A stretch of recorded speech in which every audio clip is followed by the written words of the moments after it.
shopgear.com. The following is a presentation of the Gear Radio Network. This is kind of more of an aside to the show. A few of the Buffalo wrestlers were coming back from a show in Montreal, and they were coming back on the thruway.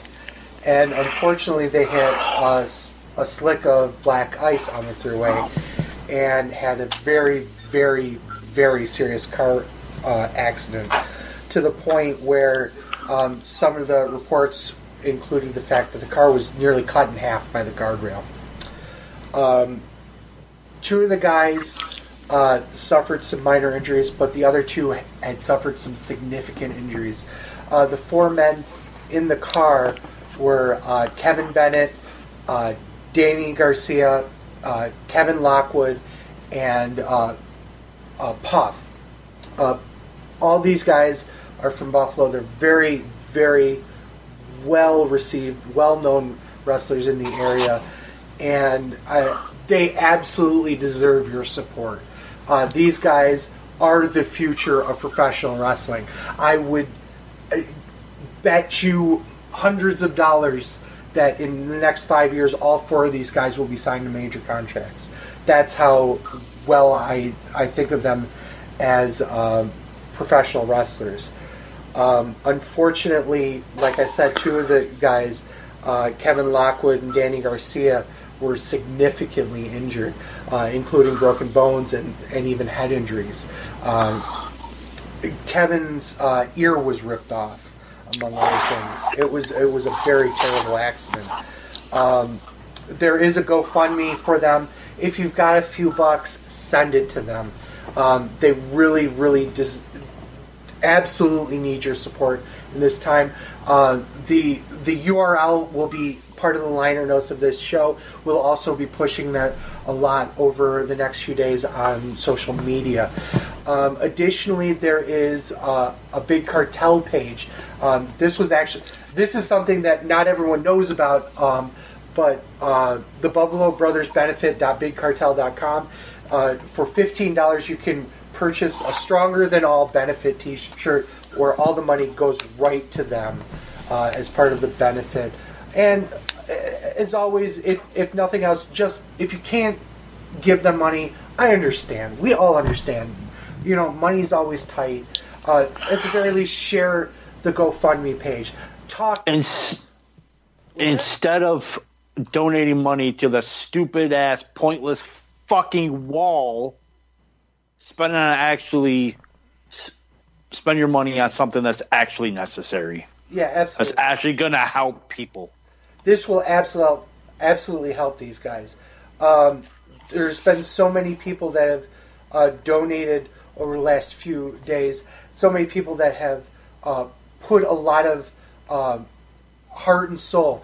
Guys like Jonathan Huber, people may know as Luke Harper, Gavin Glass. This was shared everywhere. Everyone's chipping in to help these guys out because they're considered such I hate to say it, but a great group of guys, as I love to say. But seriously, if you can fucking find it in your heart to help them out. David Arquette gave them $1,000 towards the goal because he also believes in them. Take your time, give them at least some help. You know, if nothing else, send them messages on Twitter. Puff, Kevin, both Kevins and Danny Garcia are all on Twitter. Their handles are actually in the GoFundMe. So say something nice to them. You know, bring up their mood. Just recently, Kevin and Danny got to meet for the first time since the accident. Kevin's having trouble with memory loss because of what happened in the accident, but it was so touching to see the two of them reunite for the first time since the accident. So if you guys can see it in your heart, please share it. If you can donate, but if not, please just share the word, spread the word out there, and let's help these guys.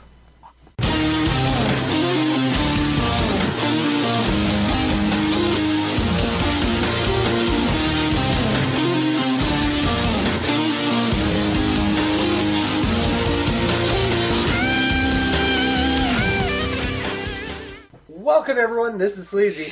This is the Fat Man. And welcome, everyone, to another wonderful show. Blue Smock Nancy. They're awesome. They let us use that wonderful song, Unsettling Differences. You can hear them and listen to them on iTunes and Spotify. You know, First show of the year, botches within 10 seconds. I'm glad it's only 10 seconds in. Usually it's sooner than that. You want in the wrestling show chat, I mentioned a gimmick that I'm surprised they have not come up with yet. What's that? Botch Gotch. Botch Gotch. Where all you do is fuck up everything. Come on. In today's wrestling world, that gimmick will be over as fuck. Well, of course. We have so many gimmicks to talk about tonight before we actually get into the actual awards. I did bring all the awards. The shitties? You took 12 shits, and then you're now going to disperse them out to our winners. Yes. I do have the places I can send them, the promotions I can send them, their addresses. I'm not sure if they'll actually get to the answers that we chose, but we will try. We have 12 categories this year. We'll talk about those later on in the show. Tonight, also, we have a bunch of little bits of news and rumors we're going to touch on. But first, let's talk about Mean Gene Okerlund. Get this out of the way, unfortunately. Jesus, now I'm coughing fit. Good start. Yeah, he passed away January 2nd at 76. Actually, I read 3 people died that day at the age of 76 years old. It was weird. That is weird. But let's talk about Mean Gene, the most important one. The best interview in wrestling history. Let me tell you something, Mean Gene. I mein, he's going to be known for, let me tell you something, Mean Gene, and Mean, woo, bygone Gene. And yeah. I got the chance and the privilege to meet Mean Gene a couple years ago when I went to WrestleCon in Dallas. Actually, I didn't even meet him at WrestleCon. I met him at the airport. It's actually a funny story about how I met him. I was waiting for my bags to come on the turnstile, and people were just crowding me. It kept pushing me forward and there was an older gentleman in front of me. And some idiot just pushed me, and I pretty much almost fell right on top of this old man. And then I'm like, oh my God, I'm so sorry. He turned around, and it was Mean Gene Okerlund. Jesus Christ. And I'm like, oh my God, it's Mean Gene. And he spent about 10 minutes just being the nicest guy, answering any questions I had, and wasn't in a hurry at all. He took the time to actually just talk. And the last time I actually saw Mean Gene in person was actually at WrestleCon last year that we went to, where almost the same thing happened. I'm trying to get out, and somebody is. You know how packed it was in there. Yeah, it was packed. People were trying to push their way through, and I literally went right into Mean Gene again. So, and then I'm like, oh, sorry, Gene. He's like, that's okay. And then I walked off. But, yeah. So, that's my memory of Mean Gene as running into him. As running into him literally twice. That's my live personal memories of Mean Gene. But, everyone's seen the interviews he's done, him and Bobby Heenan, and I remember watching 2000 WCW, and I think it was Sean O'Hare said something, and Mean Gene, by the time you can tell he checked out, but it was hilarious. He's like, why don't you just shove it up your ass or something like that, and it was off the cuff, but Mean Gene was always the guy that had a smile on his face and always wanted to have fun. Right. And if you've been listening to, I have, the Conrad Thompson 3 shows that he's done with Tony Schiavone, Bruce Prichard, and Eric Bischoff, he always had a smile on his face and always wanted to go to the bar and have some clear ones.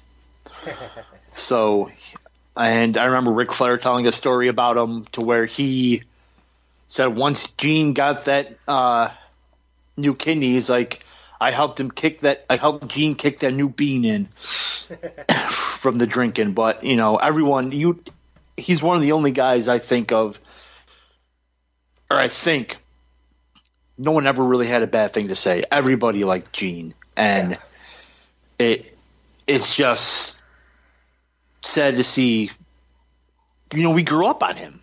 Like if you watch wrestling, generation, right? And to see him pass away, and he was in bad health, but to see anyone you grew up with pass away,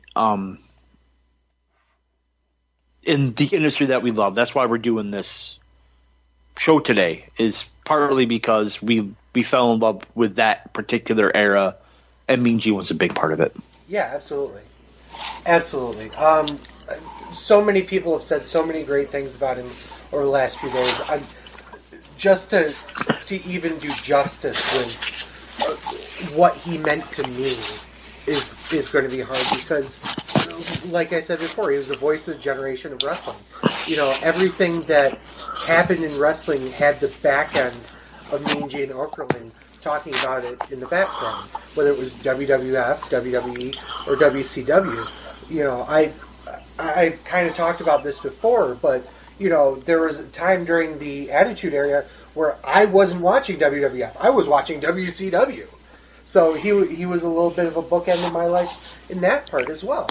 So it's like I grew up watching him. I grew up listening to his voice doing all sorts of fun stuff, not so fun stuff. I remember more recently the stuff he did with Legends House. That was actually hilarious, what he was doing on that show. There's all sorts of different, classic moments of Mean Gene Okerlund, but you could always tell the man really enjoyed what he did.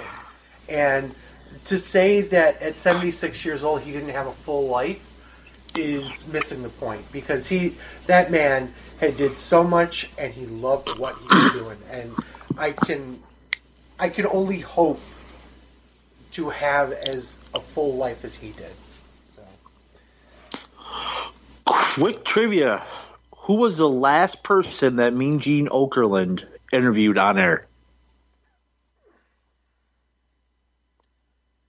Wow. On a WWE show? Or just in general? I think it's in general, but it was a WWE show, but I think it's in general. It had to have been one of the old school Raws within the last couple of years then. I don't know. It was the 25th anniversary this year, and it was AJ Styles. Wow, really? Mm-hmm. That's pretty amazing. Mm-hmm. So he went out on a good interview, so. Right. So now that we've kind of gotten the sadder items out of the way, let's talk about All Elite Wrestling. So much has happened since the first of the year. This company that hasn't been even, been put together for more than 10 days has had so much press, so many announcements that's come off.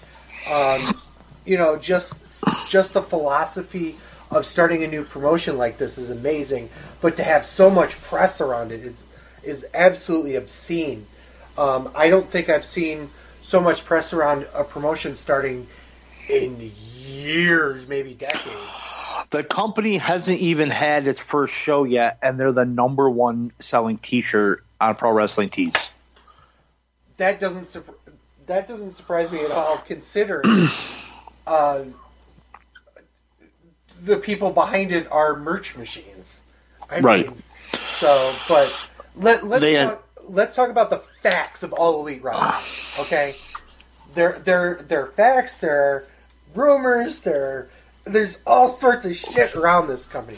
So All Elite Wrestling is basically the Bucks, Cody, Brandy Rhodes, and the Jacksonville Jaguars owner's son, or is it the owner?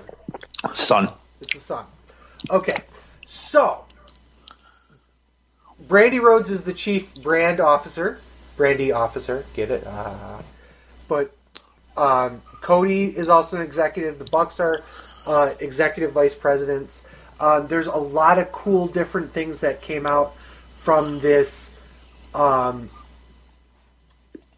do you call it? Their press conference. Rally is what they call it. Rally. I don't know what they exactly used.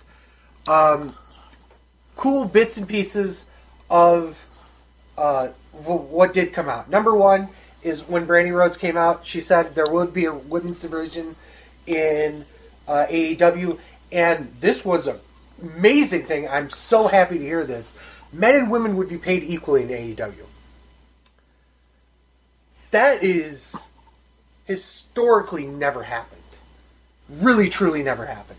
So to see the fact that they're taking the time and really, truly paying everyone as a performer, ignoring the fact whether they're male or female, that's amazing. Billy Gunn will be joining AEW as a producer. I'm okay with that. I'm actually okay with that. He's done a great job in the past with other promotions. I think he'll be fine in this role. There is going to be that most contracts that are being signed, the wrestlers will have health care packages as part of the deal. That's something not even WWE does. Nope. That's fucking phenomenal. I would easily throw more money at AEW just for that reason.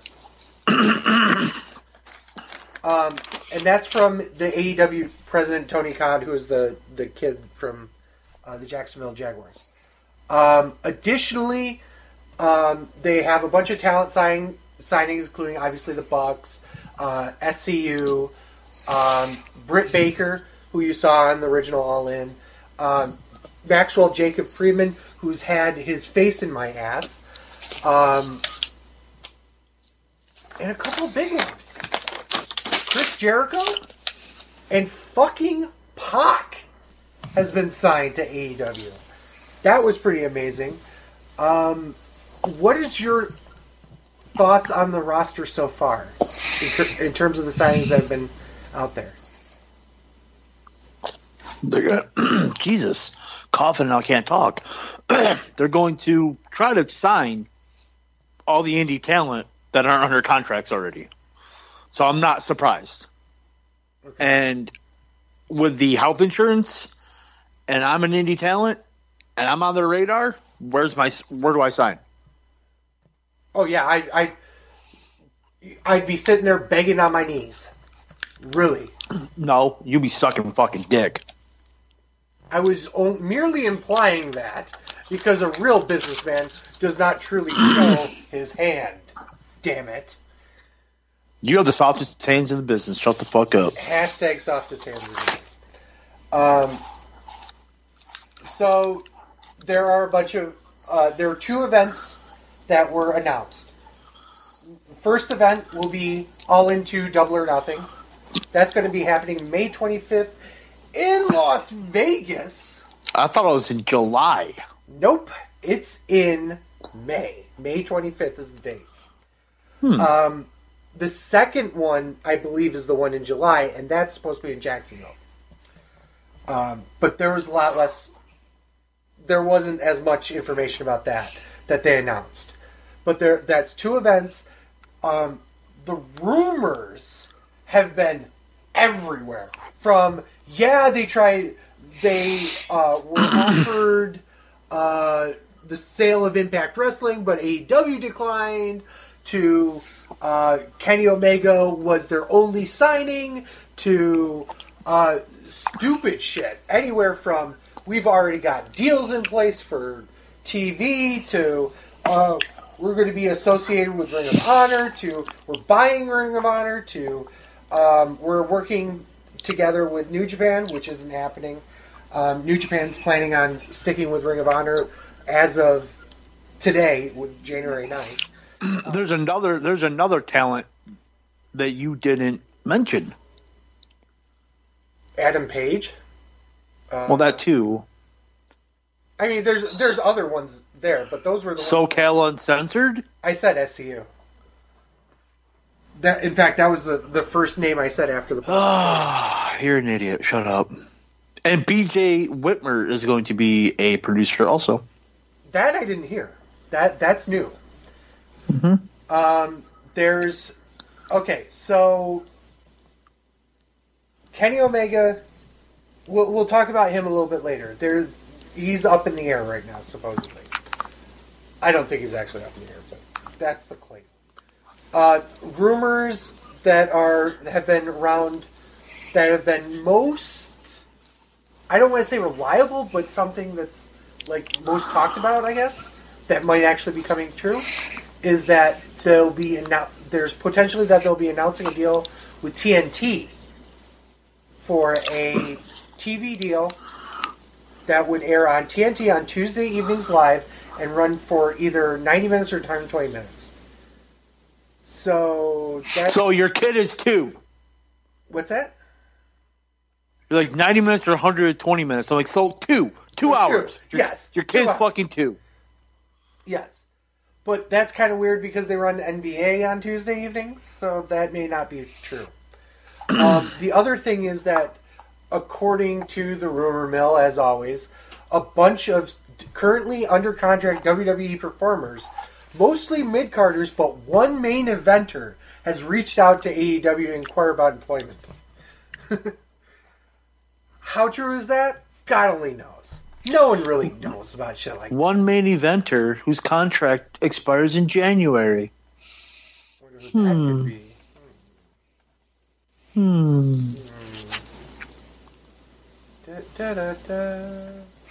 Not even close. Yeah. AJ Styles? No. It's definitely John Cena. What the hell are you talking about? I'm gonna fucking punch you right in the fucking ovary. Please do it. Let's see here. That's pretty much all I've got for notes for it here. I'm just quickly checking, but I think that's pretty much it. Did you hear anything that I haven't covered yet? Besides BJ Whitmer? No. No? That's it? Mm-mm. That's all we got? Really? They just announced it yesterday. Calm the fuck down. It's been 9 days. We should have a fucking full card for the next 2 shows. We should be... 9 days. It's been 1 day. 1 fucking day. Calm down. Yeah, well, guess what? Here's where they announced that it's going to be on Powerbomb TV and Fight TV, and it's going to be on live on internet pay-per-view everywhere. And it's going to be on the Global Force Network. Doubt it. Global Wrestling Network? Global Force? Doubt it. What is it called? I don't even know anymore. I think it's the Global Wrestling Network. Whatever that piece of shit thing is. That is a terrible service. Now that it's a new year and we can deal with that, fuck, that thing is terrible. So. Yeah, we did a watch-along on it, remember? Yeah, well, barely. Fucking barely. That's okay. Now let's talk about Kenny Omega. Okay, so Kenny Omega has confirmed, and we'll talk about a couple other pieces of New Japan news too, but Kenny Omega has confirmed he's no longer with New Japan. That Wrestle Kingdom 13 was his last match. Okay. That's pretty fucking amazing, considering he's been basically there for years, and he just came off, one of the biggest sets of matches in his life. Okay? I'm surprised that he's leaving. I would have thought they would have made a play for him. So maybe they did. Do you think they would have made enough of a play to... Do you think that... how should I put this? That there was no number that New Japan would have given him that he would have accepted? Do you think he was done no matter what? I think so, because he said that he just needed some time away from New Japan. So maybe he just wanted to explore his options. He's been there for years. See what else is out there. Do you believe... Now, obviously, there's three major promotions they could sign for. Four if you really want to consider Impact a major promotion, but I doubt it. You've got Ring of Honor, you've got WWE, and you got AEW. Ring of Honor's out. I agree. I don't, because if he's not going to, it's not even that. Is they work with New Japan, so if he's not going to come back to New Japan, why would we sign with Ring of Honor? Like, that's stupid. That would be pretty dumb. So they're out. Especially considering Ring of Honor wouldn't be able to pay him the money that New Japan could pay him. Mm-hmm. And yet they could still use it. You know what I mean?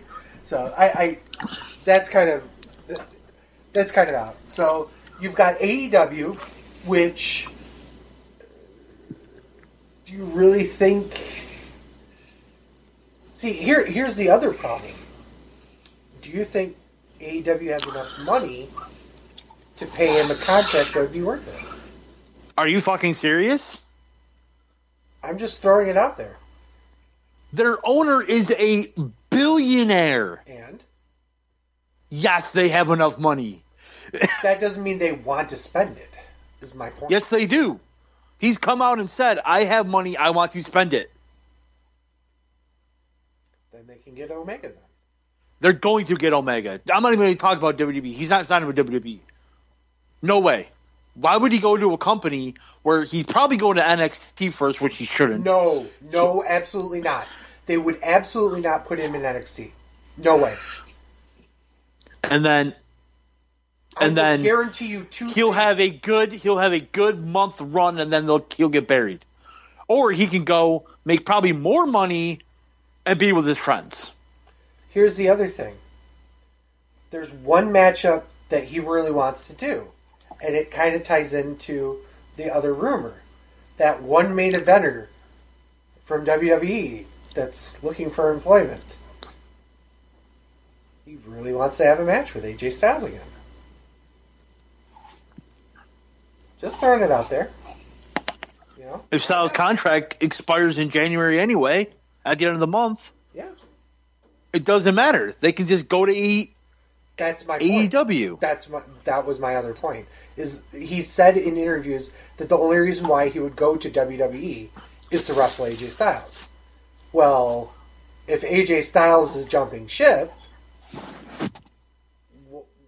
why the fuck would you go sign with WWE then? If you've said openly that's the only reason why you'd go to WWE.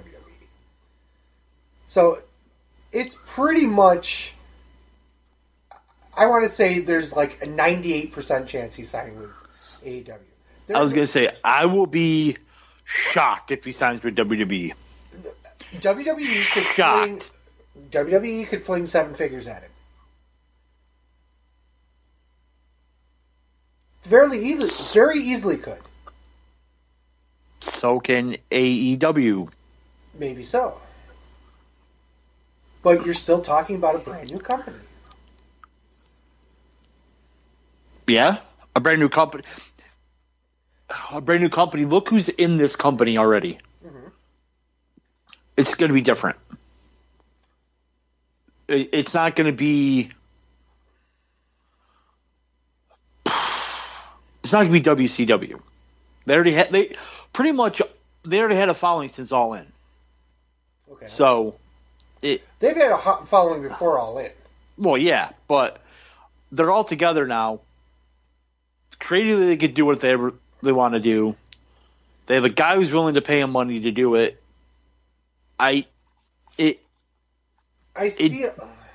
Here's my problem with all this, and I don't want to bash these guys. I really don't. I wish them all the best in the world. I worry that there's not enough business guys in there. There's enough guys that know wrestling.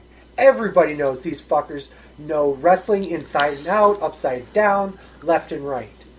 But you're talking they went from being in the business as wrestlers, and to be fair, they are very successful as being independent contractors. Now you're running a business. Running one show is one thing, but running a business of wrestling is a totally different animal. Do they have a lot of money so that they can fuck up if they need to? Absolutely. But eventually there will become a point where this business needs to be profitable. And if it's not, they're going to have problems. And money, you can sit there and point at Impact all day long as you want. The company that never fucking dies. It survived a Hulk Hoganing, but not every wrestling company can do that. I hope to Christ, and I'm an atheist, that they pull this off and they become the next alternative to WWE. I hope, because WWE needs that almost as much as AEW needs that. But they gotta watch themselves. They gotta put themselves financially in a place where they're profitable. Not just, oh look, we get to run shows. Don't be money marks. Be actual businessmen. That's my pessimistic, cautious speech for the year. I hope you guys succeed, though. Calm down, bro. They'll kill it. Or they'll not kill it. They'll do fine. They'll be good. Here's hoping. Like I said, I hope for everyone involved and even their competitors that they do well. Yeah. I don't want them to become Ring of Honor Light. That's the one. So you don't want them to become Impact? Wow, that's giving a lot of credit to Impact. Yeah, I know. Don't get me wrong, I like Impact. Impact has done a great job of completely transitioning themselves into a better brand in 2018. In 2 to 3 years, they may become a big brand again. Right now, they're still breathing heavy. They're breathing like me going up 2 flights of stairs. So speaking of Impact, okay, so not a secret, I haven't been watching Impact, but I'm like, ooh, I got the Pursuit channel. I work Friday nights. I'll DVR it so I can watch it. I go to, because it's Friday nights at 10. I go to DVR it. Pursuit's guide doesn't even have Impact Wrestling on it Friday night. They have some fishing show instead. That is phenomenal. They don't even have it on there. Now, keep in mind that Anthem has, I don't want to say it's controlling interest, but they do have a stake in the Pursuit channel. So it's not like there's some, they cut this deal with some shitty-ass cable company that they had no idea about. They partially own the place. And that's why they moved it. Well, yeah, but I just find it funny that even when they have partial ownership, they can't even get their channel lineup straight or their programming That's true. Straight. So didn't they go to Destination America, or they went to Spike, and then they went to Destination America that cut the viewership in half. Then they went to Pop that cut that viewership in half. Now they're going to Pursuit that's going to cut their viewership in half again.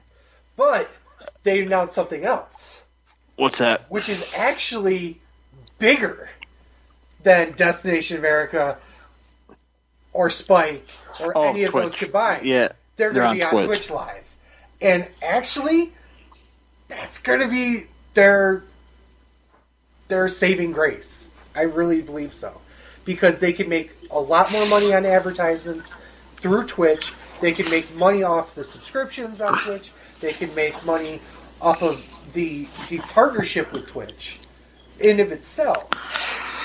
So that's how much I care. Really? Yes. Well, I think it's about time we get our little fucking ties on. Get our presenter gear out. And let's talk about 2018. 2018 I consider a renaissance year of wrestling. A renaissance here? Yes, I really do believe that. Partially because we've had so many great matches, so many great moments, so many great shows of this year. It is the year of the independent wrestler, I believe. And All In kind of proves that. Right. What? Now, we're going to go through. We have 12 categories this year. We added one, and we kind of changed around a couple of them. We added more than one. Oh yeah, well 3. Well, partially because we split some things up that we normally would chop off into one category. Now it's a couple of them. So I'm going to read off our categories for this year.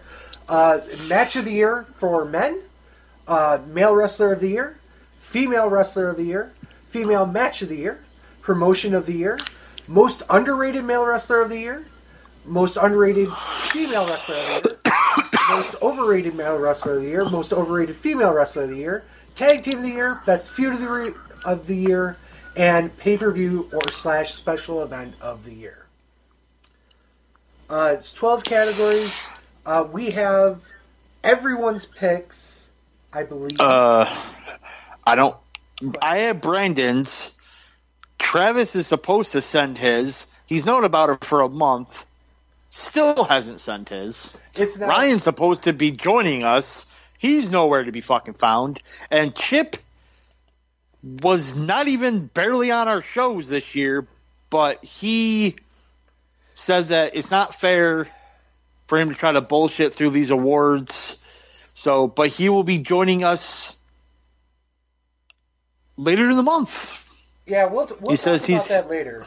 Mm-hmm. But we have some big things coming on in the wrestling show in 2019.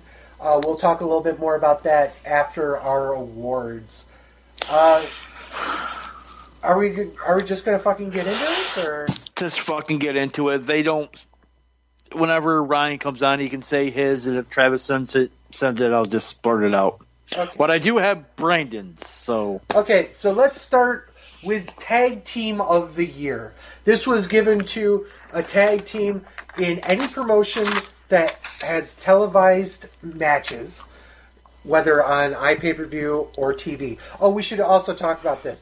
Every single category that we are talking about, we really want to keep as much inclusion in our awards as much as possible.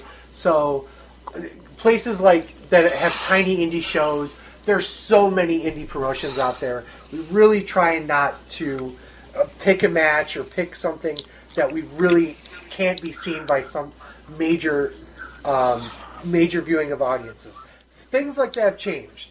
Fight TV's out there. Powerbomb.tv's out there. You can watch a lot of wrestling live. But the reality is there's so much wrestling, so we have to kind of cater it down. We're paring it down to promotions like New Japan, Ring of Honor, Impact Wrestling, WWE, obviously. Any place that has their own major streaming channel.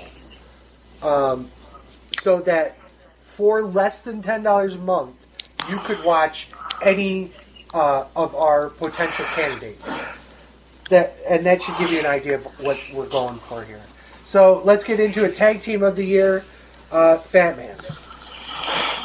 Okay, my Tag Team of the Year is the only tag team to go undefeated this year. And that's Braun Strowman and Nicholas.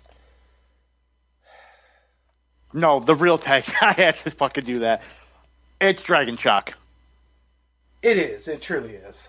Undisputed Era. Yeah. Like, they have had the best matches this year. In my humble opinion. Now, so, yeah. This hasn't been the first time they've won Tag Team of the Year for us, just not in the same promotion. Really? Right. I mean... But you also have to add Roderick Strong to that, too, because Bobby Fish was injured most of the time, too. That is true. So it's kind of different, but I cannot wait for the Undisputed Era to come to the main roster so we can see So they can get murked? buried. Yeah, so how quickly they can be buried by the rest of WWE main roster talent. Tag Team of the Year, obviously, for me, is Undisputed Era. There is no doubt about that. Unless, if you want to give a secondary shout-out to anybody at all, I could only throw out maybe the Briscoes. But really, there is nobody that... There is no way that Jay Briscoe is winning an award on our show. That is also true. Or the ROH World title. Again. Maybe not. Brandon, and you're going to notice this a lot, with Brandon's picks. Brandon. He couldn't decide because he a bitch, and he picked 2 tag teams. Both of which are wrong. One of them's the Young Bucks. Okay, okay. And the other one is SoCal Uncensored. Okay, let me tell you how that's wrong. First of all, SoCal Uncensored, great group of guys. Don't get me wrong. Love them. They have not been putting out quality matches that any other tag team has been putting out there. I mean, Christopher Daniels is a fucking maniac. But Christopher Daniels is a relic at this point. Yeah. Which means he's old, but he can still go. Not as well as he used to. That motherfucker can still go better than a lot of guys out there. Okay? That are in the prime of their career. He's still doing better than there. So I can't say that much bad about him. Bucks, I can... If you put into perspective the fact that the Bucks basically brought the house down in 2 major promotions and brought together this huge event, you could make an argument for the fact that they're Tag Team of the Year, not because of their match quality, but by a sense of how popular they are. Okay. I don't agree with it, but you could make that argument. So I will defend Brandon to an extent on that one. On the Young Bucks. On the Young Bucks only. SoCal Uncensored, sorry. I mean, fucking the bar's better than that. And even Chip will agree with me on that. Mark! Fucking Mark. I miss you, man. Okay. So we're gonna pepper in a true shit award. Let's go to the most overrated female wrestler of the year. This goes to the most overrated female wrestler for WWE, Impact, Ring of Honor, etc., etc., etc. Who is your pick? Actually, start with Brandon. Brandon's? Yeah. Brandon's most overrated female wrestler of the year is Sasha Banks. Because she had such an amazing year this year that she's so overrated. Bitter much? She didn't do anything, so how could she be overrated? That was like when he sent me that, I'm like, really? She's done nothing this year. How is she overrated?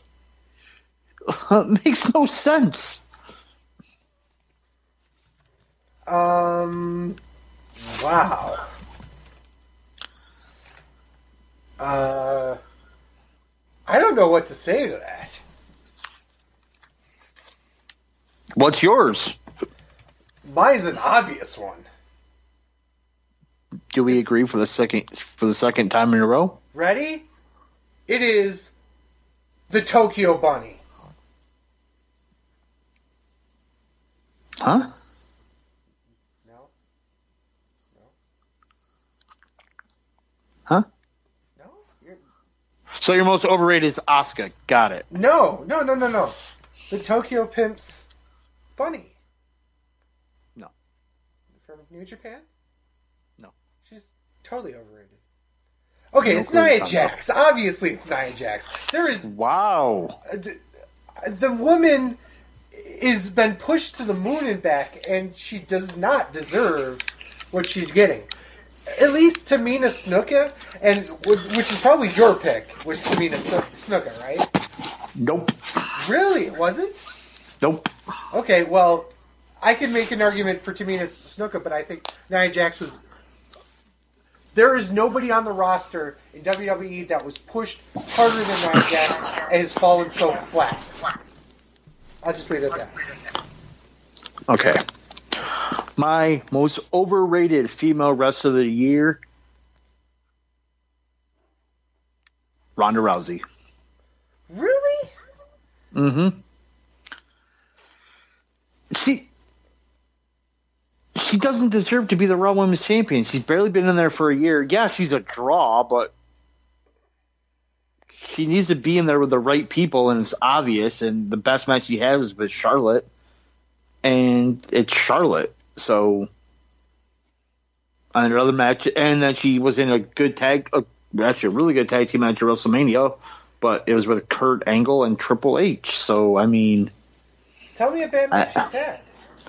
The 2 against Nia Jax, her Raw, the Raw match, every other singles match she's had except for Charlotte.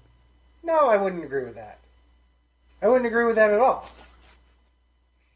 They weren't barn burners by any stretch of the imagination, but the only bad matches she's had was with Nia Jax. It's Ronda Rousey, and it's the correct one. No, the correct one is Nia Jax here. And that's why you're wrong. Your face. I'm surprised that we didn't agree on that. I was actually really shocked. Because I don't get why you think... Wow. Yeah, wow. Just wow. I don't know what to tell you. So, before we continue with the awards, let's talk about Dollar Shave Club. Batman. Ooh, I love Dollar Shave Club. Do you really, though? I really do. It is the best shave that I have had. Actually, I'm getting low on razors. On blades. I need to contact them about it. But you get for $5, you get a starter kit, which includes a sample bottle of the Dr. Carver shave butter, which isn't foamy. It's actually like lather butter, and you don't need a lot of it. It works. It's amazing. And you get an executive razor and a couple blades, and it's the closest shave I've ever had. Like I said before, I shave my head, and I think, like I said before, the lather makes your hair grow back faster because I've been shaving more since I've gotten it, but it's the closest shave I've ever had. They always like to say that it doesn't necessarily make your hair grow back quicker, just that it makes it fuller almost. It's okay. Strange. It's really cool though. I mean, I like to hear more about the actual the shave butter, because you talk about this stuff like it's fucking gold. Like I said before, it's like a lather. It's not like a foamy thing where like that. It's just like it's like a butter. It's like a lather butter. And like I said, I spread it on my head. I don't need much. I maybe just need like a couple drops to just put on my head, and you look at your head, you're like, man, that doesn't look like that's gonna, like, these blades are gonna hurt because there's not much on it. But you do it, and it's smooth. It leaves razor burn. It's awesome. You also get a sample of the Charlie butt wipes, which I finally used. You use them? Aren't they amazing? Refreshing. Oh my goodness, they're the best thing about it. You gave me one of the samples of the One White Charlies, and I can't believe what I've been missing in my life. I didn't realize I didn't know I needed this until now. They're amazing. They are, let's be honest, I'm a cheap bastard here. Let's call us a spade. I'm cheap as fuck. And Fat Man knows that about me. But this is the best. This is something I absolutely would love to have more than anything else. And I'm actually contemplating purchasing it. And that's saying something for somebody who's as cheap as I am. So you can get your starter kit at tinyurl.com/GearDollarShave. GERE $shave. for that $5 pack that Fat Man was talking about.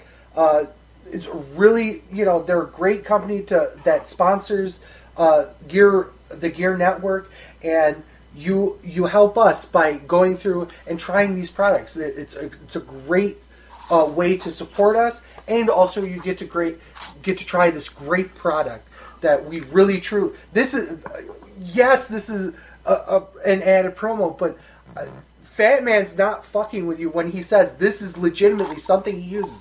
I'm not bullshitting you either. This is something I legitimately like, and we wouldn't promote it if we didn't like it. So exactly. So let's get right back into the show. Let's kick it up higher. Let's talk about best feud of the year.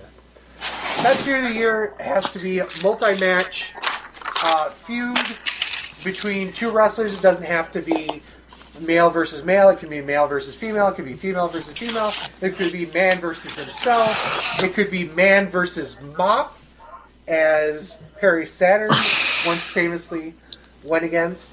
It could be man versus crowd, man versus authority, anything. Man versus the English language, as Scott Steiner has won 1 year for. Best feud of the year. I think we are perfectly unanimous on this. It should we be are unanimous. not. It should be unanimous. Who? Now let's see who fucked it up. Well, you know what it is. The winner is Johnny Gargano versus Tommaso Ciampa. There is no other answer, right?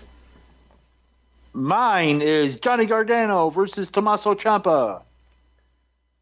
Oh, God. All right. Brandon, please, God, tell me. Brandon's feud of the year is Gargano versus Ciampa. Okay, so we are in agreement.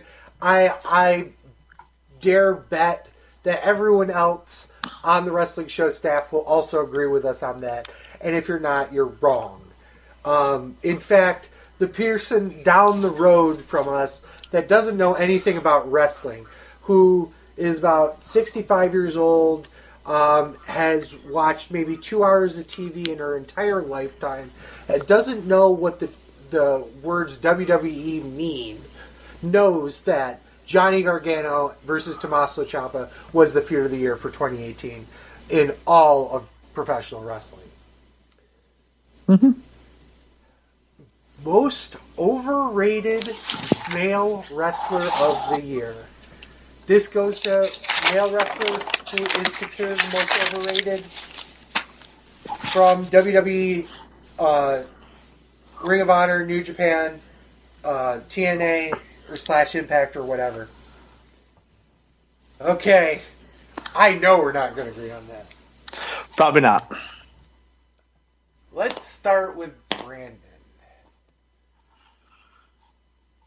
This shocked me when I read this also. Still there? Yep, I'm still here. Wait for it. Yeah. Okada.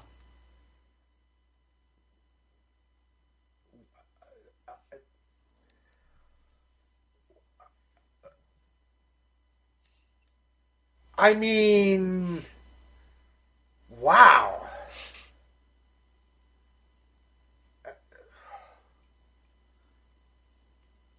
Where do I begin? Do it. Bury him. Do it. Do it. I almost agree with him. Except not at all. Okay, good. However, my most overrated male wrestler of the year is Kenny fucking Omega. Oh, really? Yes. That motherfucking piece of shit has been getting his dick sucked by Dave Meltzer so much he's believed his own hype. A little bit of course, spoiler, I tell Travis to message me, and he messages the whole fucking chat. Because of course he does.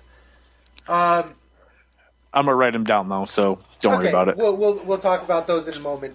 But what the fuck? I mean, Okada at least had a storyline. He had, great matches with people. Kenny Omega has had 75 minutes of boring-ass shit for all year. He's held the New Japan title for 6 months out of it, and he's still fucking terrible. No, I can't even say he's terrible. But holy shit! What's that? Looking at Travis's... Ooh, that's you. Oh, shit. I put that... Okay, I'm just going to change that to Travis because I was writing it down and put it under your name. But his... Oh, my God. I can't wait to bury him. Oh, my goodness. Yeah, fucking A. I mean, Kenny Omega was put in so many great high-profile matches, and I believe he's done nothing but squander every opportunity he's gotten by playing the same fucking match trope over and over and over again. I could work longer than you.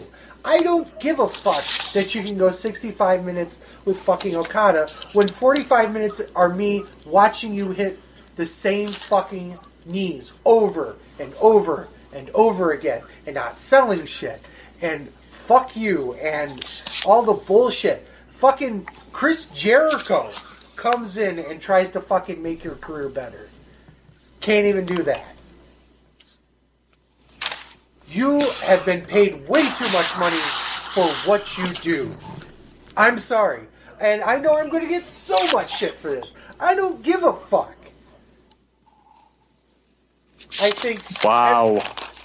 The fact that he's considered, and he made it his gimmick, the best bout machine, says everything you need to know about how overrated I feel he is. I feel like there's so many better wrestlers, even in New Japan, that deserve the spot that Kenny Omega has. And that's why I consider him more overrated than anybody else in wrestling in 2018. My most... Okay, let me go to Travis, because he just sent him in. His most overrated is Braun Strowman. Wow. That came from left field. Yeah. My most overrated is also a Japanese guy. Hideo Itami. I never said he was in New Japan. That's why I said Hideo Itami. No. He's in NXT. No.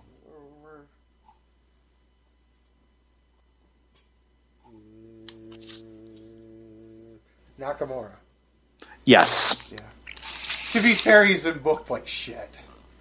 Doesn't matter. His yeah, well, because we book like shit. You've had just because the we same book like opinion. shit. You've had the same opinion of Nakamura since before he left New Japan, so I can't really, I disagree with it obviously, but I'm not surprised by that pick. Right. So. All right, let me read off. Hold on. Let me read off some of Travis's here. Okay, Tag Team of the Year. Tag Team of the Year was The New Day. His explanation was over as fuck 3 years or more doing the same shit. Okay. I mean, he's not wrong in that respect, but I think they're doing the same shit. There were better tag teams that did a better job match quality wise than the New Day did. They were workhorses of SmackDown for a long time. So I can't. It's a hard thing to put into words why the New Day are so great, but I don't even think they're the best tag team on SmackDown. Never mind Tag Team of the Year this year. Oh, they're definitely not. I consider the New Day were better, or not the New Day, but the Usos. All right. Better, but. All right. I have this all written down. Okay. Overrated female wrestler of the year? Tessa Blanchard. What? His explanation was, you can see her looking setting up for the next spot in her matches. Whenever she's supposed to be selling, she looks rehearsed with every move she makes. Whoa. I mean, okay. Let me tell you how that's wrong. You know, Right. that what? What? What? Okay, best feud of the year. He's got to have agreed with us. Had to have agreed with us. Gargano versus Ciampa. Okay, so we're on the same page here. At least one, like I said, best feud of the year is pretty much a lock for everyone, I think. Right. So let's go to the most underrated female wrestler of the year. This is given to, once again, New Japan, WWE, Ring of Honor, Impact, etc., etc., etc. Most underrated female wrestler of the year. I will start because I know I'm going to get shit for it. I don't give a fuck.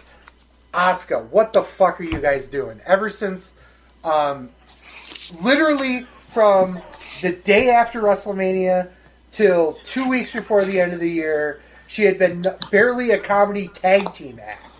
What the fuck was that all about? This was, you know, after she capped off a nearly 2-year winning streak across both NXT and WWE. She's finally kind of redeemed herself at the very last moment, but there was a good 8 months of time where they could have used her in way better positions than not even the most interesting person in the tag team, featuring Naomi. What the hell are you doing? At least turn her heel and make some fireworks. Could have made some interesting moments there. And they did. Okay. Brandon's is Jordana Grace. Oh, yeah. Jordan Grace. Jordan. Okay. Kind of a weird pick, but mainly because I don't really see her as, frankly, being big enough to really hit this list all that much. I mean, she was, you know, she's one of those women, yeah, she's part of Impact, but she really hasn't made, I hate to say it this way, she really hasn't made an impact. So, but other than that, Mine is, and this is no surprise, Sasha Banks. wow, Like, really? She hasn't done anything all year. She literally has done nothing. She had pretty much the reason why I picked Sasha Banks is a reason why Travis picked Bayley. Underutilized. Like they don't do anything. Like, and what they do isn't interesting.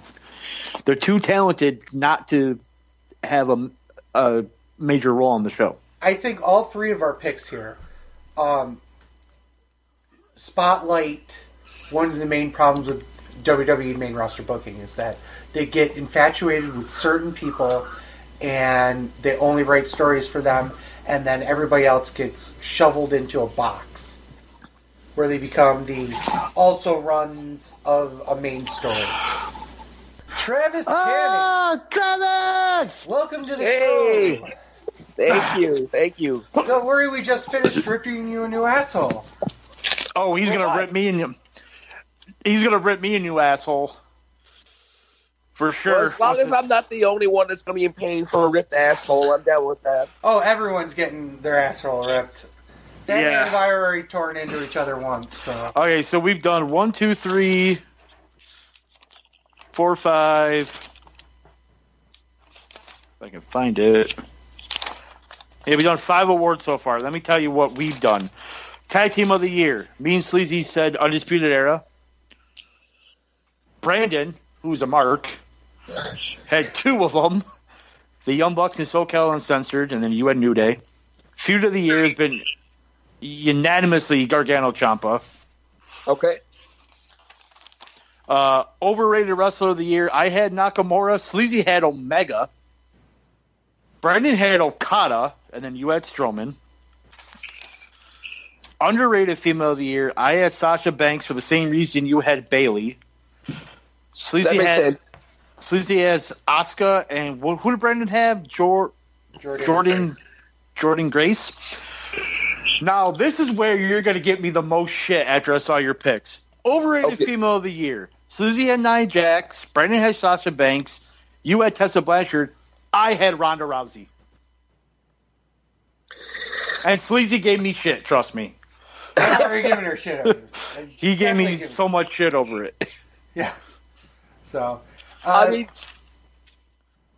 what's your logic for it is the question. Why do you think she's overrated? She's a box office draw, absolutely. She brings in money, understand it. She's too green still. I don't think she should be in the spot that she is, but at the same flip side of that coin, she's a draw. So there's two sides to the coin.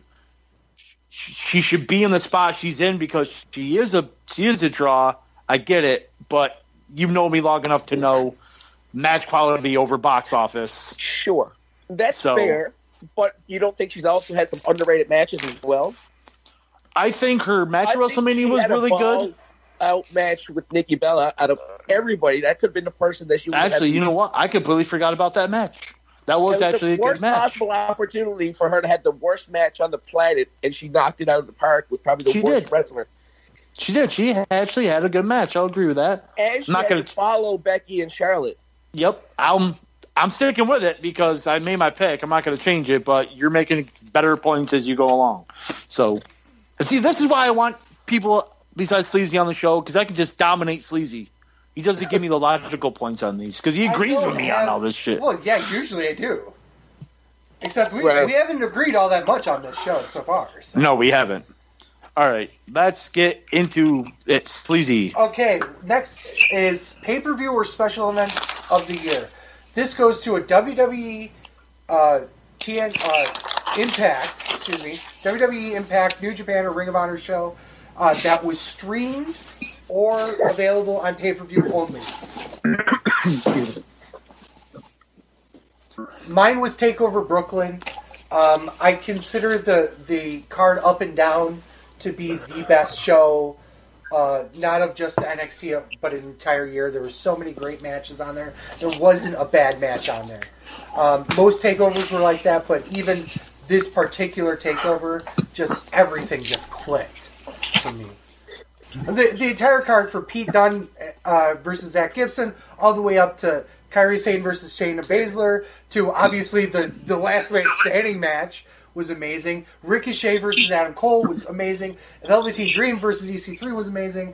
And one of my candidates for match of the year was on this show, Undisputed Era versus Mustache Mountain. The entire fucking card was stacked, and they delivered in spades. Now, which one of you three assholes is going to disagree with me? All three of us. Brandon, disagree that it's pay-per-view of the year, or disagree with the stuff that you just said? Both. And or. Okay, well, we're all going to disagree with you. Brandon picked. Anyone guess? Anyone want to guess what Brandon picked? WrestleMania 34. He picked All In. What? Was it a historic show? Absolutely. Was it the best show of the year? Absolutely not. Oh, man, there were so many time constraints and matches that ended when they shouldn't, and just matches chopped up. No, there's no way that was... There's no way. It was a great effort. I could barely tell you a match on the card. That's a lie. I can't tell you who faced... all three members who faced Young Bucks and Coda. I can tell you what happened at the end of... No, I can tell you one match, Pentagon and Omega, because that was a stupid match. But I don't remember most of the rest of the card. I remember something about, like, fluids or something. Yeah. Yeah, I remember the moment, but I don't remember the match before it. It was Hangman Page and Joey Janela. Joey Janela. Maybe I would have come up with Joey Janela. But I don't think I would have come up with him facing Paige. Dude, you don't remember Dick Droids? No, I do remember the moment of Dick Droids, but I don't remember the match that happened before it. All I remember is I got every match prediction right. Because that was important in your mind, and nothing else was. Which is normally how you That was the night I locked myself out of my own apartment and started yelling at people. Yes! I remember that. I do remember that more than I remember that card. Travis, what was yours? I, for pay-per-view of the year, I went out of left field and I picked Survivor Series. And what? I know I did. I'll tell you why. If you go back, there were no real bad matches on the card. I'm not saying they were all knocked out of the park, but I found that it flew together really well, fluently. And also, I love the unpredictability of it because going into it, so many matches were changed on the cuff. So going into it, I had zero expectations. And when I went in there, I was with Charlotte and Ronda Rousey was in it. And that was something that wasn't supposed to happen. They went out and went balls out on the fly. That was amazing. And I think that Daniel Bryan and Brock Lesnar, one of his best matches that he's had with Daniel Bryan, and that was a really underrated match. And I was actually on the edge of my seat to the point where I thought Daniel Bryan might actually have had a chance of winning. And I don't get that feeling from matches in 2019, 2018, whatever. So I left after that pay-per-view, after watching it, on a high note. And that doesn't happen for me very often, so I just picked it because of that. Had nothing to do with, all the matches being, wrestling clinics or whatever the case may be. I just thought that it was a nice, fluid, solid pay-per-view that left me feeling good at the end. So, well, I will give you the fact that you're picking it because it made you feel like a fan, and that is more powerful sometimes than any match critic that could ever put that together. So, Fuck you. I give you props for picking it, but you're still wrong. Mine. Opinions can't be wrong. I know, but I'm still calling it. Well, Sleazy's wrong because the special event of the year is NXT TakeOver New Orleans. Fuck you. The ladder match to fucking Black and almost to Gargano and Ciampa to, I think it was Ember Moon and Baszler. Yeah. That show was fucking pretty much the same reasons why you picked Brooklyn. I picked New Orleans. Let's move on. That's all you're getting. That's all you're getting. Don't sulk.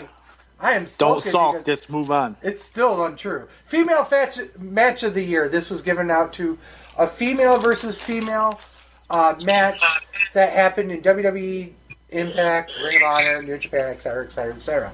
Now, keep in mind, this is female versus female. This was not mixed match challenge. Not that there were any out there. This is not male versus female. This was specifically female versus female. We wanted to make that very specific. Okay. Let's see how Brandon fucked this up. Women's Royal Rumble match was his female match of the year. Well, I mean, Asuka won it, so obviously, yeah. Last time she won a major match. That's a lie. Well, isn't she champion right now? Didn't she just win the title? Yes, she won it at TLC. I was making the joke of the last victory. So I mean, it's not what I picked, but I'm going to defend the guy in the sense that I get why he would pick it. If you go back and look at the star power as of a who's who in women's wrestling for someone who's been a longtime fan, that was a fucking balls out Rumble, man. It was their first Rumble, and they went all out with it. And I think the right person won. And was immediately nerfed 30 seconds later. Yes. I want to point out something else. That's actually an interesting point. The year of 2018 could also be pointed to as not just the indie coming out party, so to speak, but also the women's wrestling coming out party of WWE. Because the WWE pay-per-views were bookended by main event women's matches. Mm-hmm. Yeah, a lot of them were. Yeah. So I didn't even think about that until I thought about the Royal Rumble. But yeah, we started and ended with women's match main events. That would never be heard of even as recently as 2016. Okay. Sleazy, you pick because me and Travis have the right answer. Okay. Really? Yeah. I don't even know what it is. It's Charlotte versus Becky Lynch. Why wouldn't you pick that? Last woman standing? Yeah. That is the correct answer. Yeah, I mean, there's no... I don't think there's another answer there. I mean, I like the ladder match from TLC, but it wasn't as good as the last man standing match by any stretch of the imagination. Now, it doesn't say singles match, so technically if someone picked the Royal Rumble, they could get away with it. Yeah, Mm-hmm. I'm letting that go. That's unless Santino Marella was in it, then it gets thrown out. Santino Marella? Santino Marella.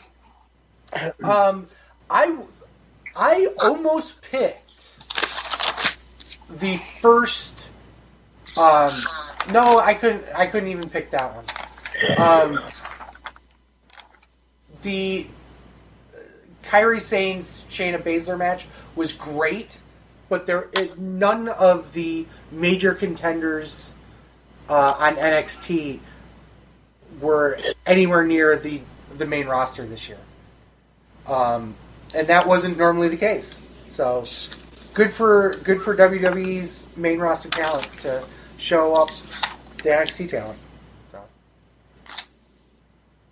And everyone else picked that, you said, right? Yep. Okay. Yeah, me and Travis and I both picked it. Okay, awesome. Well, that was pretty lackluster, actually. Most underrated male wrestler of the year. You know the actual rules by now. Let's start with Travis. I picked Ziggler. Ziggler. Yeah. He's a common one. What would you say? He's common. He's common. Yeah, I mean, underrated. he's mostly, the thing is, a lot of people think he's overhyped too, right? Because he's a bit of a mishmash of, HBK, Mr. Perfect, whatever.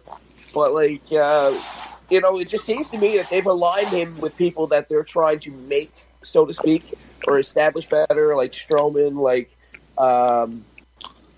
Drew Galloway, Drew McIntyre. It's almost like he's put there to elevate everybody around him. And I don't feel like he's been having great matches. He hasn't had any bad matches that I can remember. No matter what type of match he's been in 6-man, singles, tags, you name it. And, he's been the guy that's been carrying the load. And I don't think he gets the credit for it. I really don't. So that's sort of why I picked him, because he's almost like the guy, the workhorse that, doesn't get the recognition he deserves, I guess. Interesting. That's a good pick. Fat Man, how are you wrong on this one? Mine's going to shock people. Okay. I went outside of WWE for this. Oh, wow. Adam Page. Really? He is quietly had an amazing year. Every match I've seen of him has been great to awesome. Especially his match at Final Battle with Jeff Cobb was absolutely fucking fantastic. Go out of your way to see it. It was fucking great. That match solidified it to me. Okay, this guy is not getting the credit he deserves. Okay. So, how did Brandon manage to fuck all this up? He had three. One of them, your ass has been in his face. Oh, sweet. Okay. So that's one. PCO was the other. And then the other one is Joey Janela. Okay, Joey Janela I can understand. But the other two, really? PCO of all people has he's created a Renaissance character, but I don't consider him underrated. He's just working his ass off in the indies again, and now he's got a Ring of Honor contract, obviously, but that's kind of a weird one. Well, the same could really be said for Adam Page, though, couldn't it? to an extent, but he's had a bigger stage to perform on. You know what I mean? Or Yeah, at least I guess this past year. I mean, he's been in New Japan. He's been in Ring of Honor. You know, PCO is, you know, if you obviously I don't want to bash the guy, but the man has been. I don't want to bash him, but I'm going to. Well, no, I'm just going to lay out the fact that he hasn't been, you know, really working for. He hasn't been relevant enough to even be underrated. I didn't want to say it that way, but it's true. I mean, but his character that he's brought to life has been amazing. Don't get me wrong; it is the reason why he has become popular again, and to his credit, he's made himself into a household name again. That doesn't give him the ability to be underrated for the year. My underrated of the year is probably in the same vein as Travis, in the fact that let me guess, Cesaro. No. Wow. You could make that argument for him, but I think there was another person that deserves it even more, and that's Cien Almas. The man has secretly been the best thing on SmackDown.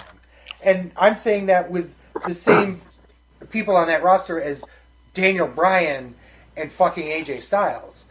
I believe that Cien Almas could potentially run the company in 3 years or less. And I think it's criminal what they've done to him at this point in his career. I think he could do it now. I think he could do it now too. But I don't think that WWE would be able to pull the trigger on him for at least 2 or 3 more years. Maybe not. Fat Man? Are you going to bitch at that one? Or are you going to let that one... No, I'm going to let it go. Okay. Okay, so we're in the big 4 here. We have... First up, we're going to do Promotion of the Year. Now, I'm going to have to sit here and say, for the purposes of this, and this is what made it hard for me, NXT That's what she said. is part... Yeah, ha, ha, ha. NXT is part of WWE. For the purposes of this specific award. So, let's start with Brandon. What the fuck did he say? NXT.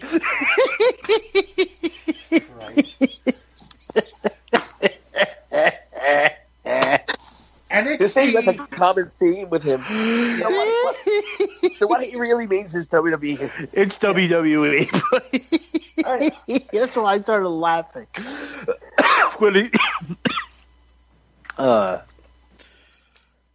I mean, Travis, do you have a different option? I don't, but I mean, even with all the other great options out there now, and clearly everybody's making money, the business is booming. WWE is even more booming. You know, they're making money hand over fist more than what they have over the last several years now. So, I mean, with everything they're doing with the overseas stuff, the UK, the fact that they have so many different markets and different types and styles of wrestling to cater to so many fans, there's no way they can't be number one. In like, if you, whatever criteria, you pick one, somewhere along the line, they're number one in that area. You know? Okay, Travis. Here we go. The biggest argument of the night. It's WWE. Yeah, there is no argument here. There's no other option. Biggest work, no work. So, what are the reasons why I have to sit there and say New Japan isn't the number one company? No way, no how. Ring of Honor, not even close. Impact, oh my god, no. It is only WWE. If you want to separate every single brand out of WWE, NXT is number one by far still. But they're still under the umbrella of WWE. So you can't. They have WWE logos all over the place during NXT shows. Right. It's not like you can get away with calling them a separate promotion. It's WWE's production. It's WWE producers booking it. Right. It's ran by fucking Triple H, who pretty much is next to kin to owning WWE. They're just choosing to target a different audience and run a different show. Right. It's WWE. It's the same as what they're doing with the NXT UK. It's the same situation. Right. Female Wrestler of the Year. I have a feeling that we're going to disagree on this. Sleazy's is Asuka. No, it's not. I was going to say, I'll knock you in the fucking dick if it was. She's my underrated performer, but there's a reason why she's underrated, because she spent 8 months doing nothing. Just like I'm assuming it shouldn't be Sasha Banks for you for the same exact reason, and it shouldn't be Bailey for Travis for the same reason as well. You would think. Yeah, it better not be. Let's start with Brandon, because I need a good laugh first. Becky Lynch. Oh, God damn it. Fat Man? The correct answer is Charlotte Flair. Wow. Wow. As much as Becky's... I know what yours is, because... but... The reason why I can't pick Becky here is because the first, 7 months of the year, she was treading in that Asuka, Sasha, Bailey category where she was doing nothing. And then she caught fire in the last 4 months. But the whole year, Charlotte Flair has come out and had amazing match after amazing match. You can't say that about anybody else on the roster from January to December.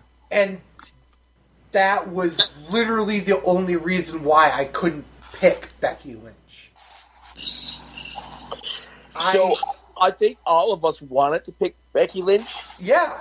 And the reason, despite the fact that our people might be different, the reason we didn't pick Becky was the same. Yeah. Is because it only caught fire in the last little while. But I picked Ronda Rousey because I felt that she's a blockbuster and the main draw in WWE. And I just, for the same reason, I picked her in the other one as Wrestler of the Year. I feel like she worked her ass off. Oh, yeah. Okay, so Travis picked Ronda Rousey for Male Wrestler of the Year also. Yeah, that's on me. Sorry. Yeah. When I sent you the categories, I didn't edit that it's Female Wrestler of the Year and Male Wrestler of the Year. I just put Wrestler of the Year and then Female Wrestler of the Year. That's my problem. Okay, well then... We'll get to the Wrestler of the Year later, but explain Rousey. Yeah. So Rousey's basically, I just feel like she's just worked her ass off all year, and she's gotten better and better and better. She's had matches, with people like Nikki Bella that I thought were going to be the absolute drizzling shits, and end up doing an 8, 9 out of 10 match. In spite of other people that they had to follow, that they really shouldn't have had to follow, they stepped it up and they did it. And I feel like, she's going to be a way better wrestler going forward, but I feel like she stepped up and she makes more money for WWE just her walking out through the curtain than a lot of people do. So that's my reason. See, Travis picked the one that made the most money for WWE. Fat Man picked the one that made the most quality matches for WWE. I'm picking the most controversial one of the WWE. The real answer, the correct answer, is James Ellsworth. No, it's Charlotte Flair for me.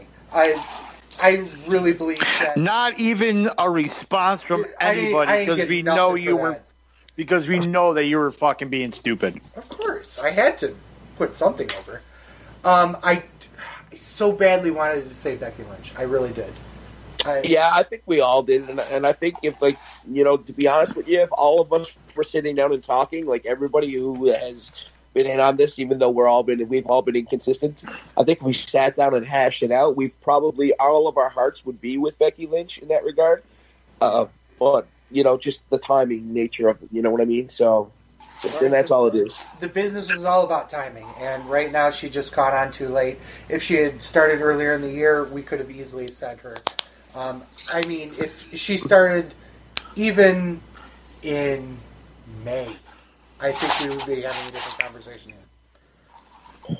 Okay, let's go. Should we do male wrestler of the year, or should we do match of the year? Male wrestler of the year. Okay. Male wrestler of the year, WWE, TNA, blah, blah, blah, blah. Mine is probably going to be the one that's the outlier, Johnny Gargano. The outlier. Johnny Gargano has been consistently killing it completely and utterly for the entire year. His worst match has been better than 95% of the guys on the main roster's entire match catalog. The man has been killing it up, down, left, right, center. You can't get a bad match out of Johnny Gargano. He is the embodiment of Johnny Wrestling. And anybody who says different is an idiot. Fat Man, please tell me what Brandon picked. I mean, the idiot picked. Cody. What the fuck? But he put / Johnny Gargano because he didn't want to get yelled at by us for not picking Gargano. And I said, if you want to pick Cody, pick Cody if you feel that way. I go, but on the scale of 1 to 10 this year, Cody was maybe a 7. Well, Gargano was a 15. They're not even in the same league. It's Johnny Gargano, and you can probably make a slight case for Ciampa, but other than that, there are no other picks. It's Johnny Gargano. I don't even think I can come up with another name. Well, no, like I said, besides Ciampa. Ciampa's the only other one. Really? Well, no. You can make an argument. You'd be wrong. Absolutely, you'd be wrong. But you can make an argument for Kenny Omega. You can make an argument. I know. You're overrated. Kenny Omega wrestles just as much as Brock Lesnar. Yeah, well, that was the other thing, is that you could make an argument for Brock Lesnar. You'd be wrong. You'd absolutely be wrong. But in theory, Brock Lesnar has lost one match.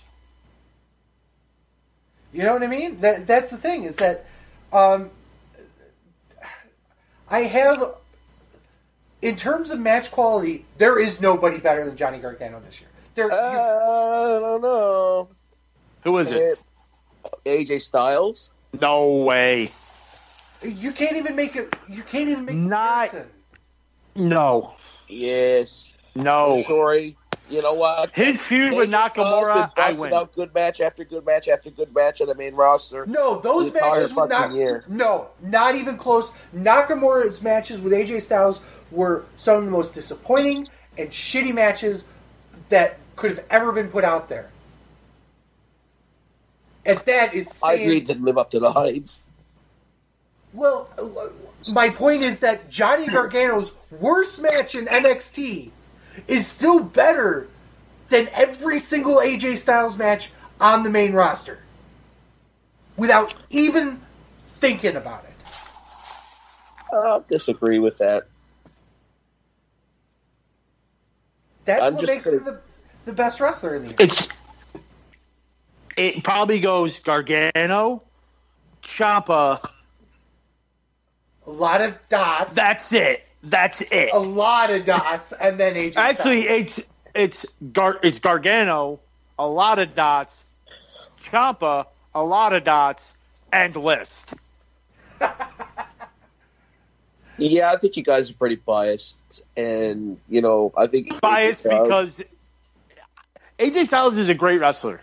He really is. But this year, he was all those fucking matches with Samoa Joe. They were all good.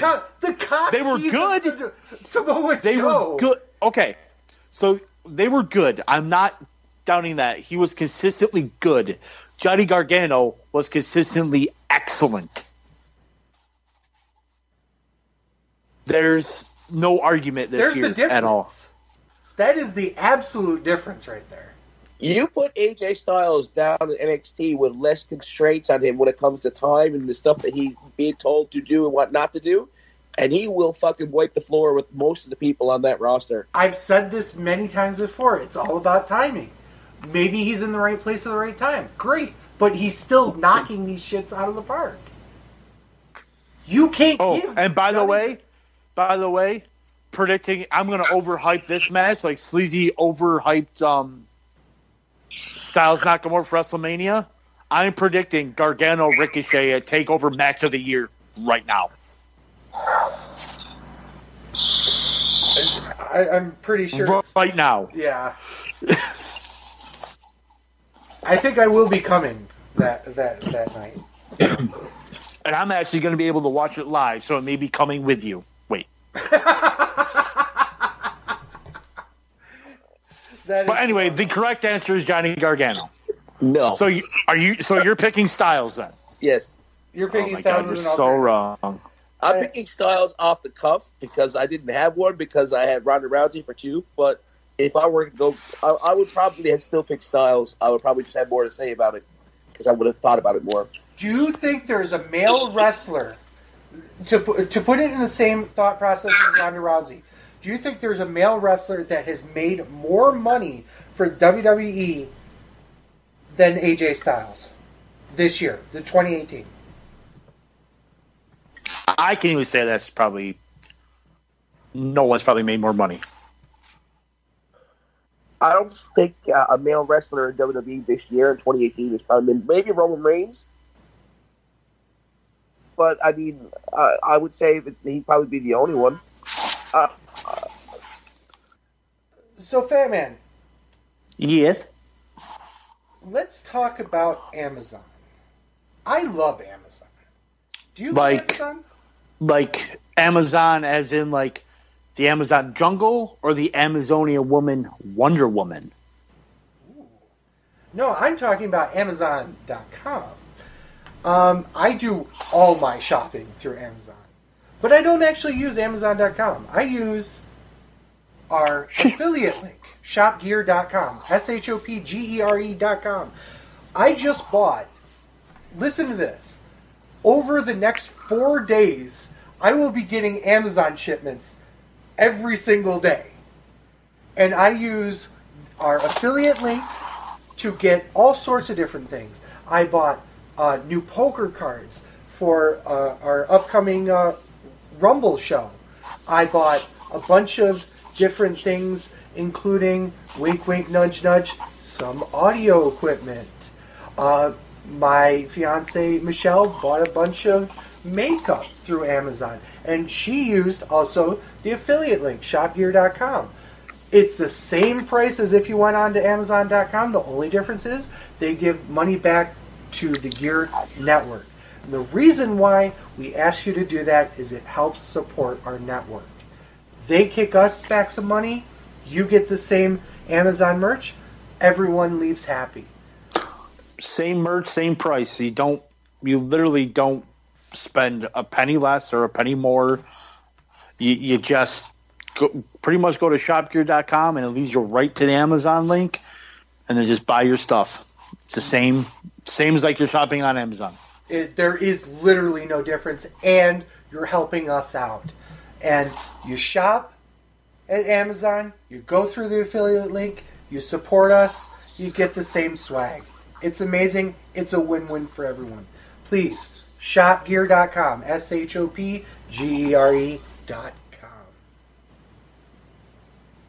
Of course, Brandon comes out with one award left. Yeah. Well, we're gonna hold off on him because we're gonna talk about match of the year. This is a very hotly contested category, I thought, this year. Just to give an idea of how many great matches there were, I just want to pull up Fuck Dave Meltzer because we haven't talked about Dave Dave Meltzer at all? Yep. Contractually obligated to say fuck Dave Meltzer at least once a show. So give me 2 seconds here. I'm going to bring up all the matches that Dave Meltzer has rated in 2018, and just to give an idea of all the fucking matches, it's over 10, which is pretty amazing. So this starts from Wrestle Kingdom 12. Ready? Chris Jericho versus Kenny Omega was rated 5 stars. Gargano, Alma. Kenny Omega and Kota Ibushi versus the Young Bucks. Will Ospreay versus Marty Scurll. The ladder match from NXT TakeOver New Orleans. Gargano versus Ciampa at New Orleans. Okada Tanahashi from Dontaku in 2018. Hiromu Takahashi versus Taiji Ishimori from Best of the Super Juniors. Okada versus Omega from Dominion, which was given 7 stars. The Takahashi Ishimori one was after you're done. Throw Brandon on. Okay. Okada Tanahashi and Hiromu Takahashi versus Ishimori were rated 5.5 stars by Meltzer as well. Bate and Trent Seven, who was Mustache Mountain versus Roderick Strong and Kyle O'Reilly, was given 5 stars. Omega Naito from the G1 Climax Day 2, 5 stars. Omega Goto from G1 Climax Day 4, rating 5 stars. Goto versus Ishii, Day 6, rated 5 stars. Ishii versus Omega, 5.5 stars from Day 14 G1 Climax. Tanahashi versus Okada from Day 17 of the G1 Climax, 5 stars. Omega Ibushi from Day 18, 5.5 stars. That was the B Block final. Tanahashi versus Ibushi from Day 19. That was the A Block versus the B Block winners. Meltzer gave that 5 3/4 stars. Hiroshi Tanahashi versus Okada from Destruction Kobe. That was given 5 stars. Okada and Ishii versus Omega and Kota Ibushi was rated 5 stars as well in Fighting Spirit Unleashed. A-Kid versus Zack Sabre Jr. So what you're saying is Omega likes New Japan, or not Omega, Meltzer likes New Japan. Yeah. This is nothing new. And I guarantee you maybe 2 or 3 of those matches are actually 5 stars. I think you're being generous. And Road to Tokyo Dome 2018. Omega and Ibushi versus Hiroshi Tanahashi and Will Ospreay was given 5 stars. That's 1, 2, 3, 4, 5, 6, 7, 8, 9, 10, 11, 12, 13, 14, 15, 16, 17, 18, 19, 20, 21 matches in 2018 alone that were given 5 stars. The most amazing part of that was that while most of them were in New Japan, because Meltzer likes sucking New Japan's dick, we've made that very clear, but there's been quite a few WWE/NXT shows or matches that made the 5-star plus list, which is pretty fucking amazing. So, with all that said, and me getting Brandon Dietz on the line for the final award of 2018, the fucker isn't answering. Really? You motherfucking piece of... Brandon, finally, you fucking joined. You perfect timing. Welcome to the show. Hi, guys. We've been putting Big you Papa! over... We've been putting you over so fucking hard this show. We have now renamed this to Brandon and the Fat Man. Wait, no, that really hasn't been happening. Okay. But we are on Match of the Year, the final award for this year. I just quickly ran down the Fuck Dave Meltzer match ratings that were 5 stars or over. There's 21 of them, according to Dave Meltzer. I think he's sucking a lot of New Japan dick this year, but that's no different than any other year. So, Brandon, we're going to come right to you. Give us your match of the year so we can shit all over it. I have Gargano Ciampa, New Orleans. Uh-oh. It's actually a good one.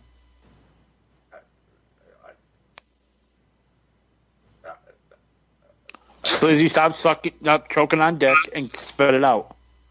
I was, acting like Dave Meltzer right there. Because he was expecting New Japan.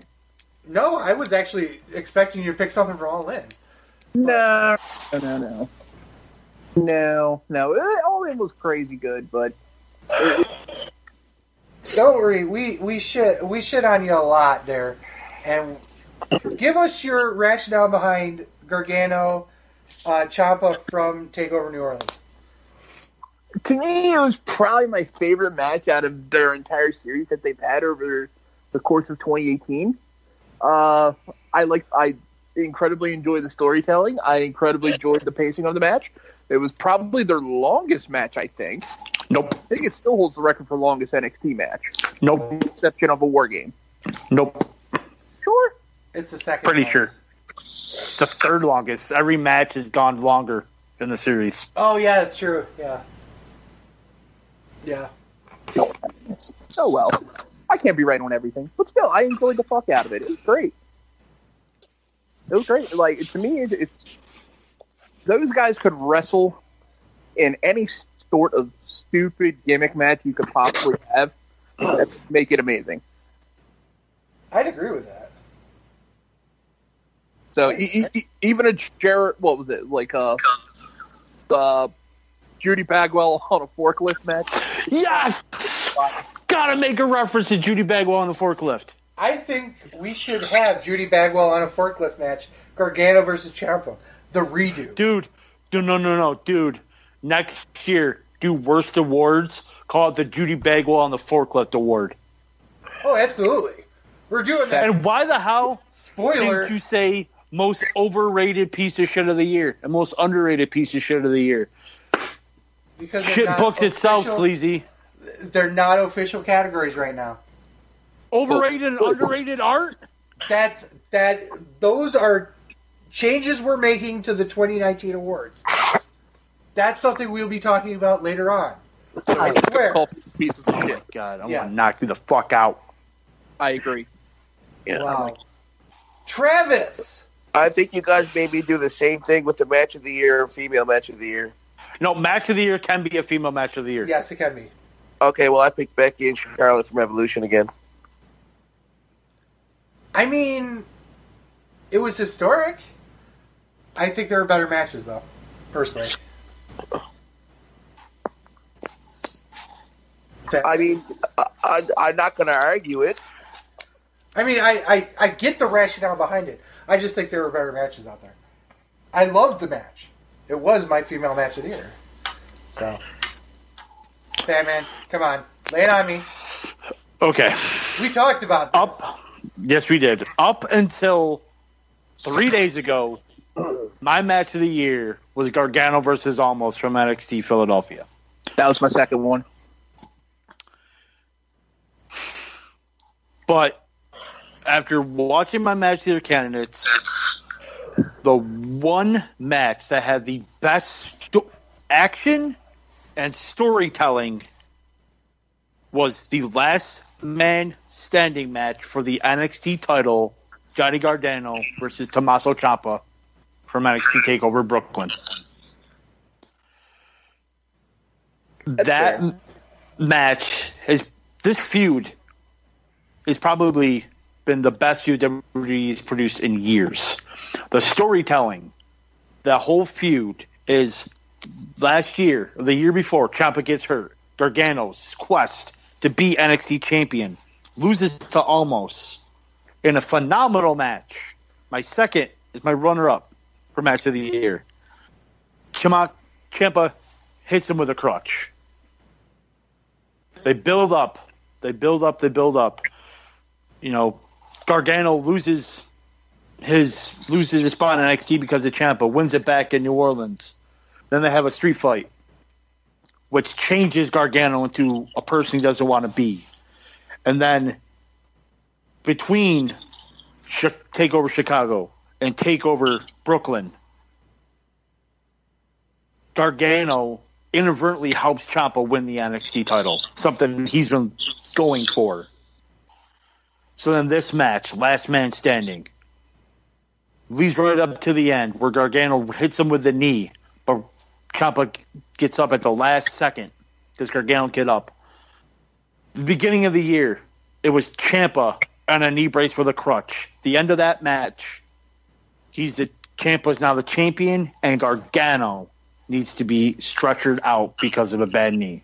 The storytelling that whole month build up, and then the match was absolutely fantastic.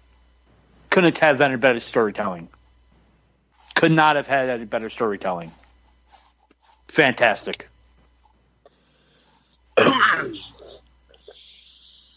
Wow. Now, I heard you say that your runner-up was Cien versus Gargano. And it was my match of the year up until 3 days ago. Now, I want to point out that my match of the year changed multiple times over the year. But It did.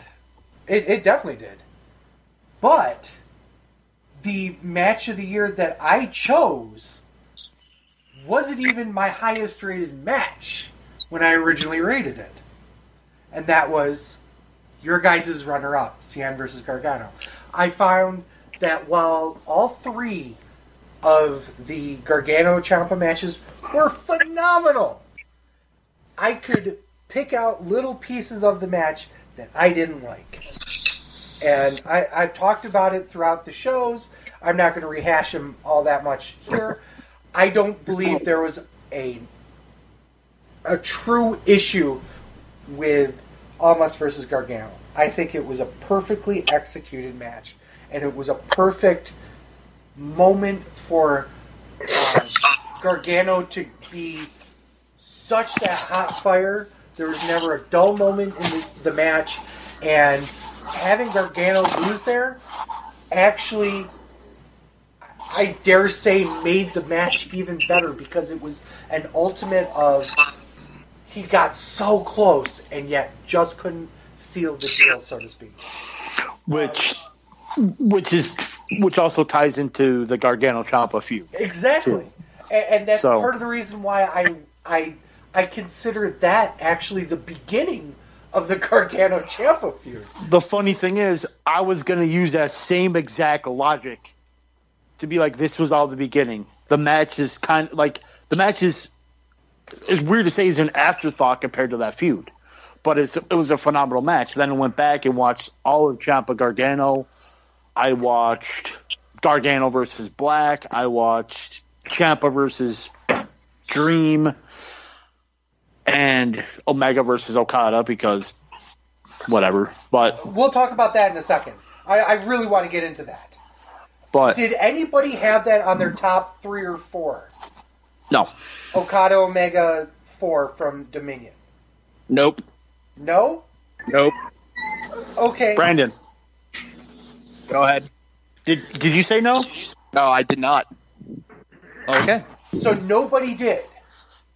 No.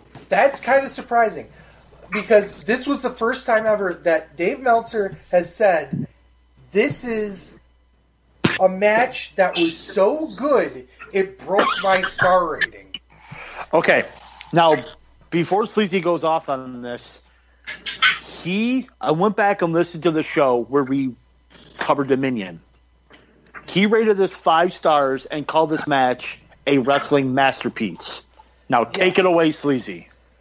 Watch how fucking wrong I was. I went back and watched this. Okay, so one of the things that both Fat Man and I do is we go back and watch our candidates. I watched my top 2, which was Gargano Cien and Okada Omega. Now, I watched this by myself multiple times. I also watched this with Michelle. So we're watching it together. She fell asleep twice. I was just bored. I was bored. I went back and watched this thing, and I was bored. And I didn't understand why until I really started picking apart why I wasn't interested. And then you start looking at what they were doing in the ring. What was the story they were telling? And It's this hashed shit. well, there was only one real story they were telling, and it was, I can go longer than you can. I'm tired. I'm still tired. I'm really tired. The last third of that match was, we just spent 40 minutes doing the same move to each other over and over and over. It's like what happens with a Brock Lesnar match if it was stretched out to an hour. How many fucking V-triggers did Okada take in that match? How many fucking drop kicks? How many fucking tombstone pile drivers? One on the fucking apron. Oh my god. This Dave Meltzer gave this match 7 stars that features Kenny Omega getting up after taking a tombstone pile driver on the edge of the apron before Okada gets up. What is wrong with this picture? And then I realized, holy shit, Kenny Omega's matches have all been like this. I went back and watched them after that night. I went back and watched snippets of a lot of his matches over the last couple of years, and they've been the same exact match. It's been the same exact lead up. It's been the same exact, I can outwork you, not by actually working you, but by just conditioning more than you. So you're saying indirectly that Kenny Omega should have been most overrated wrestler of the year. He picked him. He was my overrated wrestler of the year. That's why he was picked as my overrated wrestler of the year. I can't believe it took you guys about, or at least you, about 2 years to finally agree with Jim Cornette that you can't put toothpaste back in the tube. Here's the thing. Kenny Omega was my wrestler of the year last year. Yeah. And he didn't even sniff anywhere near it this year. Because I started watching more New Japan, and it was the same reason why I didn't really watch New Japan to begin with.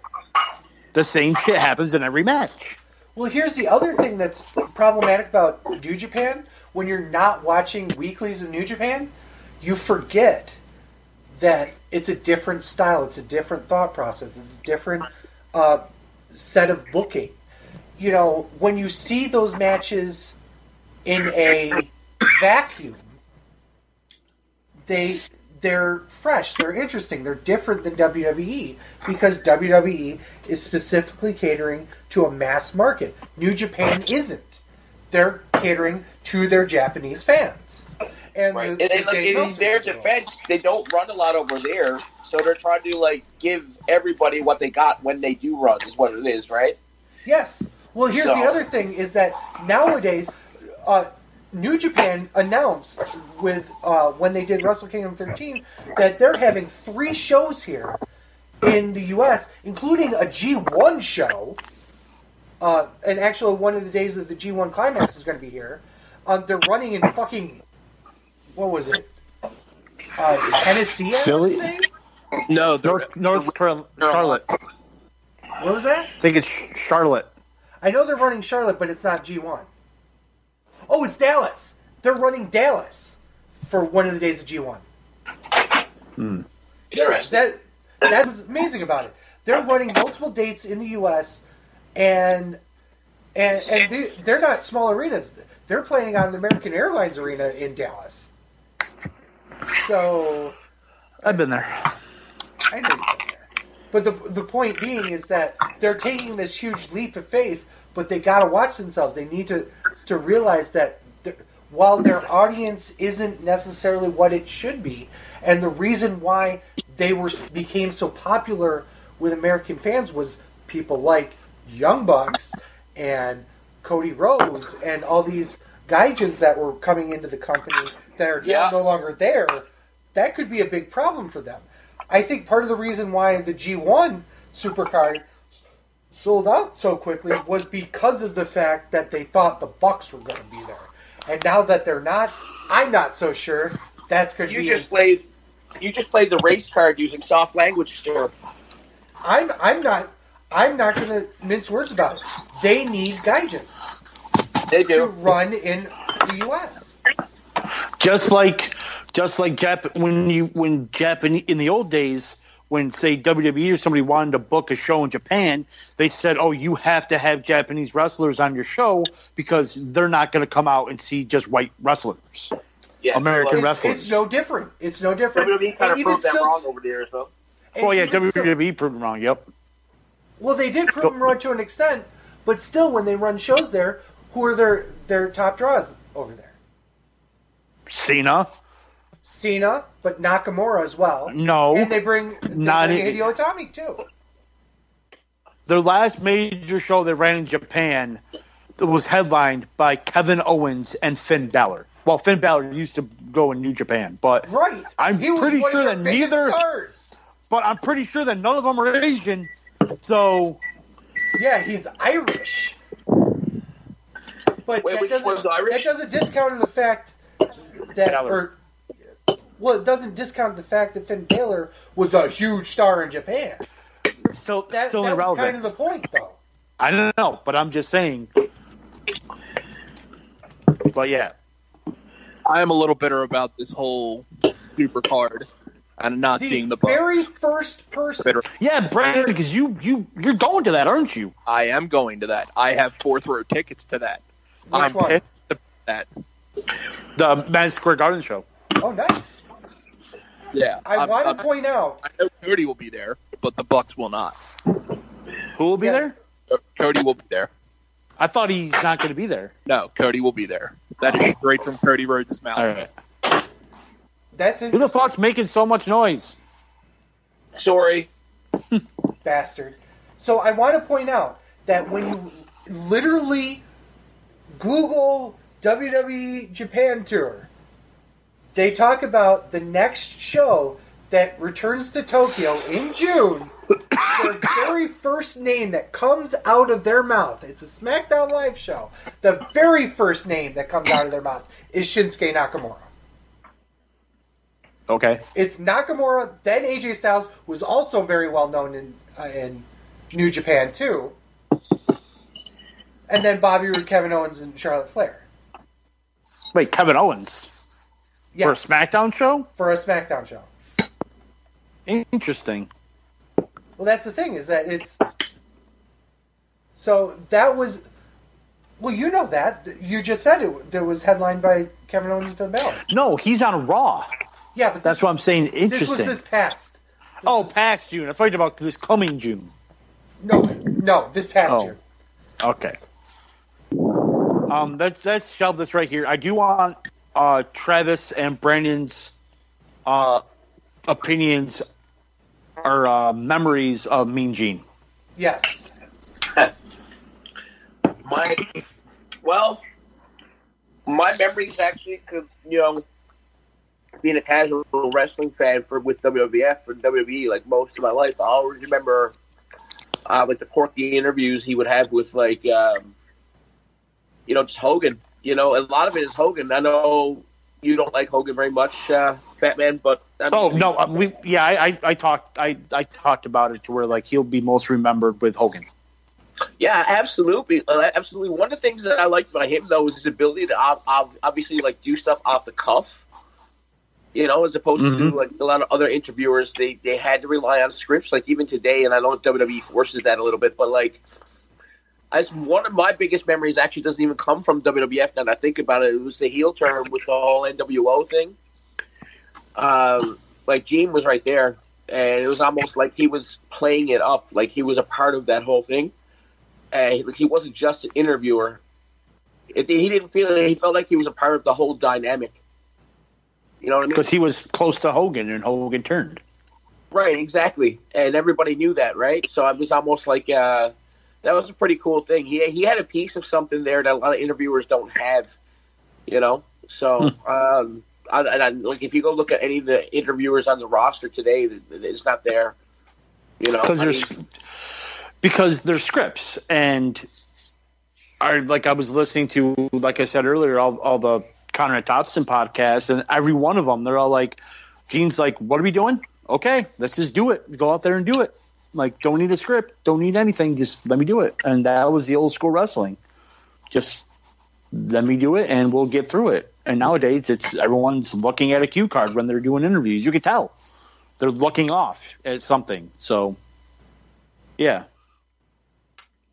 So the magic's gone. Yeah, for sure. That. And, everybody sounds the same now as opposed to him. He stood out back then, right? So that's basically my memories. Like, he'll stand out more. Like, everybody else kind of has opposable heads outside with the small few, like Heenan, JR.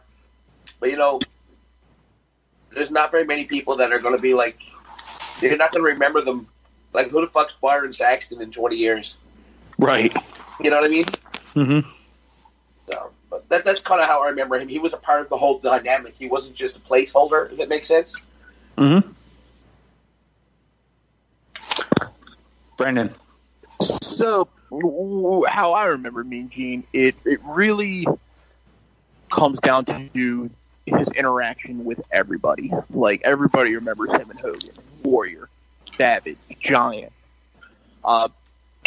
Everybody always mentions that. But the big thing that I always took away was, I guess you would say, his aura. He has a presence about actually himself. Like, to me, you don't see that anymore. His voice captured a room. His voice was an opinion, essentially, of 3 generations of wrestling. And to me, it's an art form that has died, and unfortunately, it has died with him. So I'll miss it. Like, I even messaged you guys that night when they put up the video. That was rough. Like, that essentially they're playing my childhood. It's something that I hold dear, but at the same time, we'll never see again in this entire world. Because, like how you guys just basically said it, who the fuck is Byron Saxton? Who the fuck is Charlie Caruso? Like, you're not going to remember these people, but every wrestling fan will remember Mean Gene. All right. Favorite moments of 2018? Black Machismo re-emerging.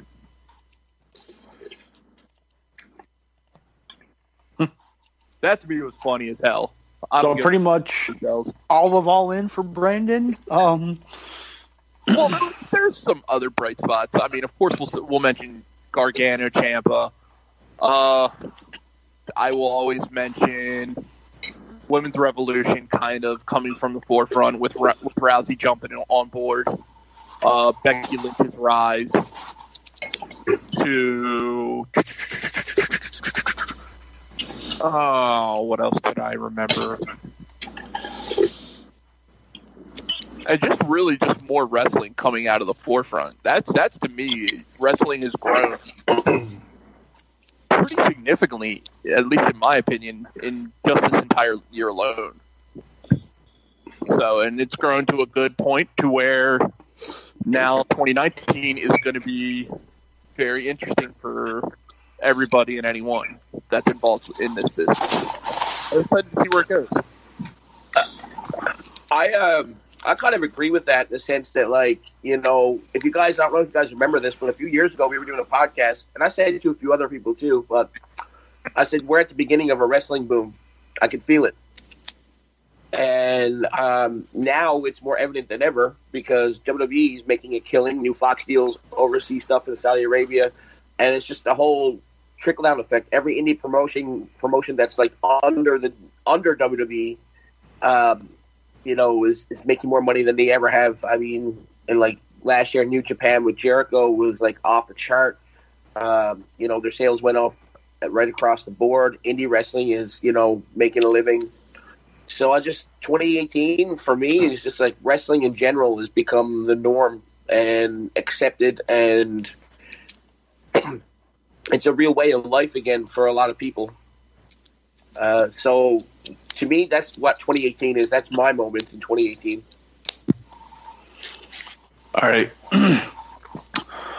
Mine, man, like both you hit on it. Like wrestling just become huge.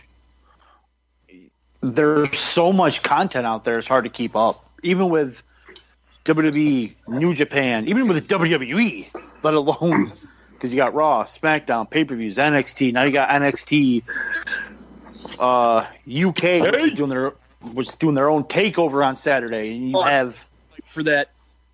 And then you have Ring of Honor, and then you have New Japan, and just those. And if you want to put Impact in there, you can. So 4 promotions just have national TV deals. You just so hard to keep up. And then the indie scene has been blowing up. It's going to keep getting blown up. Let me put that in perspective for you. I'm on an island in the middle of Atlantic Canada, getting close to 500 people a show. An independent wrestling promotion that roughly nobody has the right to care about, and I got approved for Fight TV.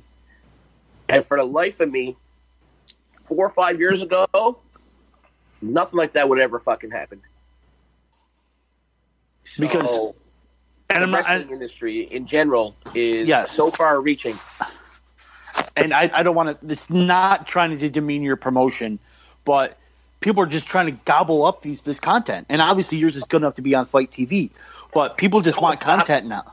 You don't think... Okay, you said it, not me. The in-ring stuff is the storylines are doing, but the production needs to be beefed up. I was told that. But anyway, that's another story. Okay, but, like, people just want content. Especially with, like, you have Twitch and Fight TV now. They just want the content. They want it because there's so much out there that people are going to watch. So... And it helps everybody else because now there's different ways to help these independent promotions in the middle of Atlantic Canada get their name out. And it's because technology and the internet. More personal thing is, as much as we hated that trip, Sleazy, New Orleans. Did he die? Yeah, I'm here. Okay. Like we said before, the wrestling was outstanding, and Super Card of Honor is still going on. Yes, it is. Nothing? Okay, there you go. Yes, it is. But everything around that trip, besides Sleazy's affinity of eating a ton of food and the wrestling, everything else sucked. But, just getting to go down there and experience another WrestleMania. Even though, again, not the best trip in the world, but oh my God, I just don't want to, and WrestleCon being so bad, and oh God. But anyway, doing that, and 2019 may be a banner year for us, Sleazy. Oh, it absolutely will be. So... 2018. It's been no secret that 2018 has been a very hard year for me. There's been a lot of ups, there's a lot of downs for me. The trip to New Orleans was amazing, only if you look at the wrestling and the food and nothing else. But so many things have happened to me personally in professional wrestling that I never in a million years thought would happen. I've gotten more and more in line with Excite. We got to work with Impact Wrestling on a pay-per-view. That just still blows my mind that we did that. By the way, a pay-per-view that I was on and Sleazy wasn't, and Sleazy works for the company. Yeah, well. There's only so much talent for Impact, so I had to let you have the shot. Oh, I appreciate that. Respect, man. Respect. Professional wrestling as a whole, at least in the indie scene, has exploded to the point where everybody's got a piece of the pie now. The Fight TV deals, the Powerbomb.tv deals, the streaming networks that are all out there now. I started with another gentleman for a new promotion in Wild Zero Wrestling. It's amazing how life has changed for me personally because of professional wrestling. And 2019 is only going to get better for the wrestling show, which is where we make our biggest announcement for 2019 is that starting next show, we will have a brand new studio for the wrestling show, with Sleazy and the Fat Man. Sleazy and the Fat Man will be live back in the same room again. So for the first time in years, when I say I'm going to punch Sleazy in the dick, I can actually punch Sleazy in the dick. Wait, Oh, it's gonna Sleazy be grew a bad. dick? Right in the fucking dick. It'll be He great. grew a dick right in the dick. Yes. So you got 2 dicks? He's going to kick me with his fist in the dick. He's gonna kick your leg out of your leg. So I'm going to Mike Adamley all over this. Oh, yeah, absolutely. He's Okay. going to kick my leg out of my leg. Yes. That is one of the few major changes. There will be other changes coming up in the wrestling show's future. But that's the first big one. Starting next show, the quality sound of Sleazy and the Fat Man, the wrestling show in general, will be better. Because It only took us 7 years. Yes. So soon we will we no got longer there. be 2 assholes with a $3 mic talking about wrestling. We will be a legitimate wrestling show. And 2019 is going to mark the beginning of the next level for the wrestling show. Like I said, there's going to be other changes and improvements to the show as time progresses, but that's the first major one. Keep your eyes peeled for different things coming down the line. New website, new merch. We're going to have merch coming out. Which we promised 3 years ago. Maybe even longer ago. But that is definitely something that is happening in And 2019. Mark will be back.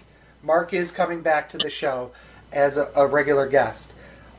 So there's Mark so many, Smart. as in Chip. Chip. Oh, cool. Oh, Because we called him Brandon's like, what? Oh, Mark. I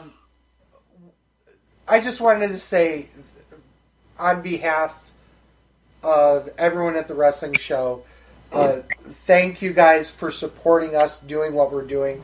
I want to thank the Gear Network for taking us on and becoming part of the Gear Radio Network and helping us get way more of a swath of people into our show. So it's a huge heartfelt thank you from us here at the Wrestling Show to all of you guys, as well as every single fan that listens to us, every single fan that talks about our show, positive or negative.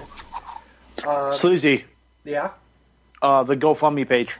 Yeah, I'm going to talk about that in just a couple of seconds. Okay. I do want to thank Brandon for coming back on. I know you came in a little bit late, but thank you. Any final words before we call it a night, Brandon? I miss you guys. I'll try and get on more. I know. You got to be a papa. We understand. It's family, man. But guess what? So I do want to tell a funny story before I cut you guys off. Okay. So I'm sitting here watching I believe it was NXT. I was just watching an episode of NXT, and I have a championship belt that I always watch in my room, or that sits on my ledge in my room, or in my man room. It fell down. So when it fell down, my kid picked it up, and at the same time, the Undisputed Era is coming down. She sees Kyle O'Reilly's play the guitar on the belt. She starts mimicking the belt guitar. That is Nice. 5 stars. 101. Now he's just like, No. Do you live in the Tokyo Dome? It'll be 7 stars in the Tokyo Dome. no. To me, it was nice because it realized my kid enjoys what I like. So she enjoys wrestling. She enjoys getting into the moment. Like I sat her down and actually had her watch a match. I think it was Bailey and Charlotte, and she enjoyed everything. So, and she just wants to learn more about it, and just makes me a proud papa. Next generation coming up. Thank you, Brandon, for coming on the show, man. Oh, it's no problem, gentlemen. I'll see you. Travis? Bye, Brandon. Travis, any final moments, final words for the show? Yeah, I haven't been out here a lot in the past year, but we'll see what 2019 holds. Hopefully, I'll try to make something work if there's consistency, like when we're doing it and whatnot. I just want to apologize for not being around as much as I should have and being a flake and whatnot. But I appreciate you guys having me back whenever I am able to be back, and just go from there. And I'm glad you guys are moving up in the world and getting more technically sound. And hopefully I'll be able to be a more intricate part of that going forward. Absolutely. Hope so, too. Thank you, Travis. So, one last thing we want to talk about. Well said. Is there anything else we need to say? I don't think so. Okay, so well, that's pretty much it for everything. We had to kind of bookend this with a couple of hard to swallow moments, but that's pretty much it for the show. For Sleazy, For the fat man. this is the Wrestling Show. Thank you guys so much for listening. I'll see you more in 2019, you guys.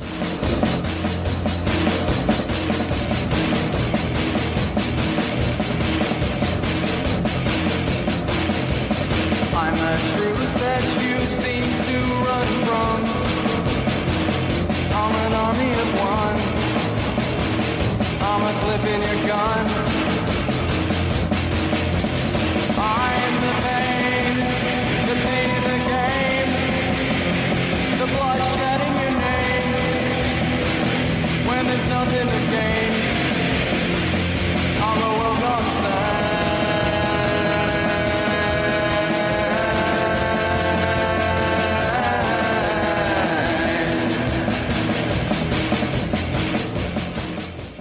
The preceding presentation has been brought to you by the Gear Network.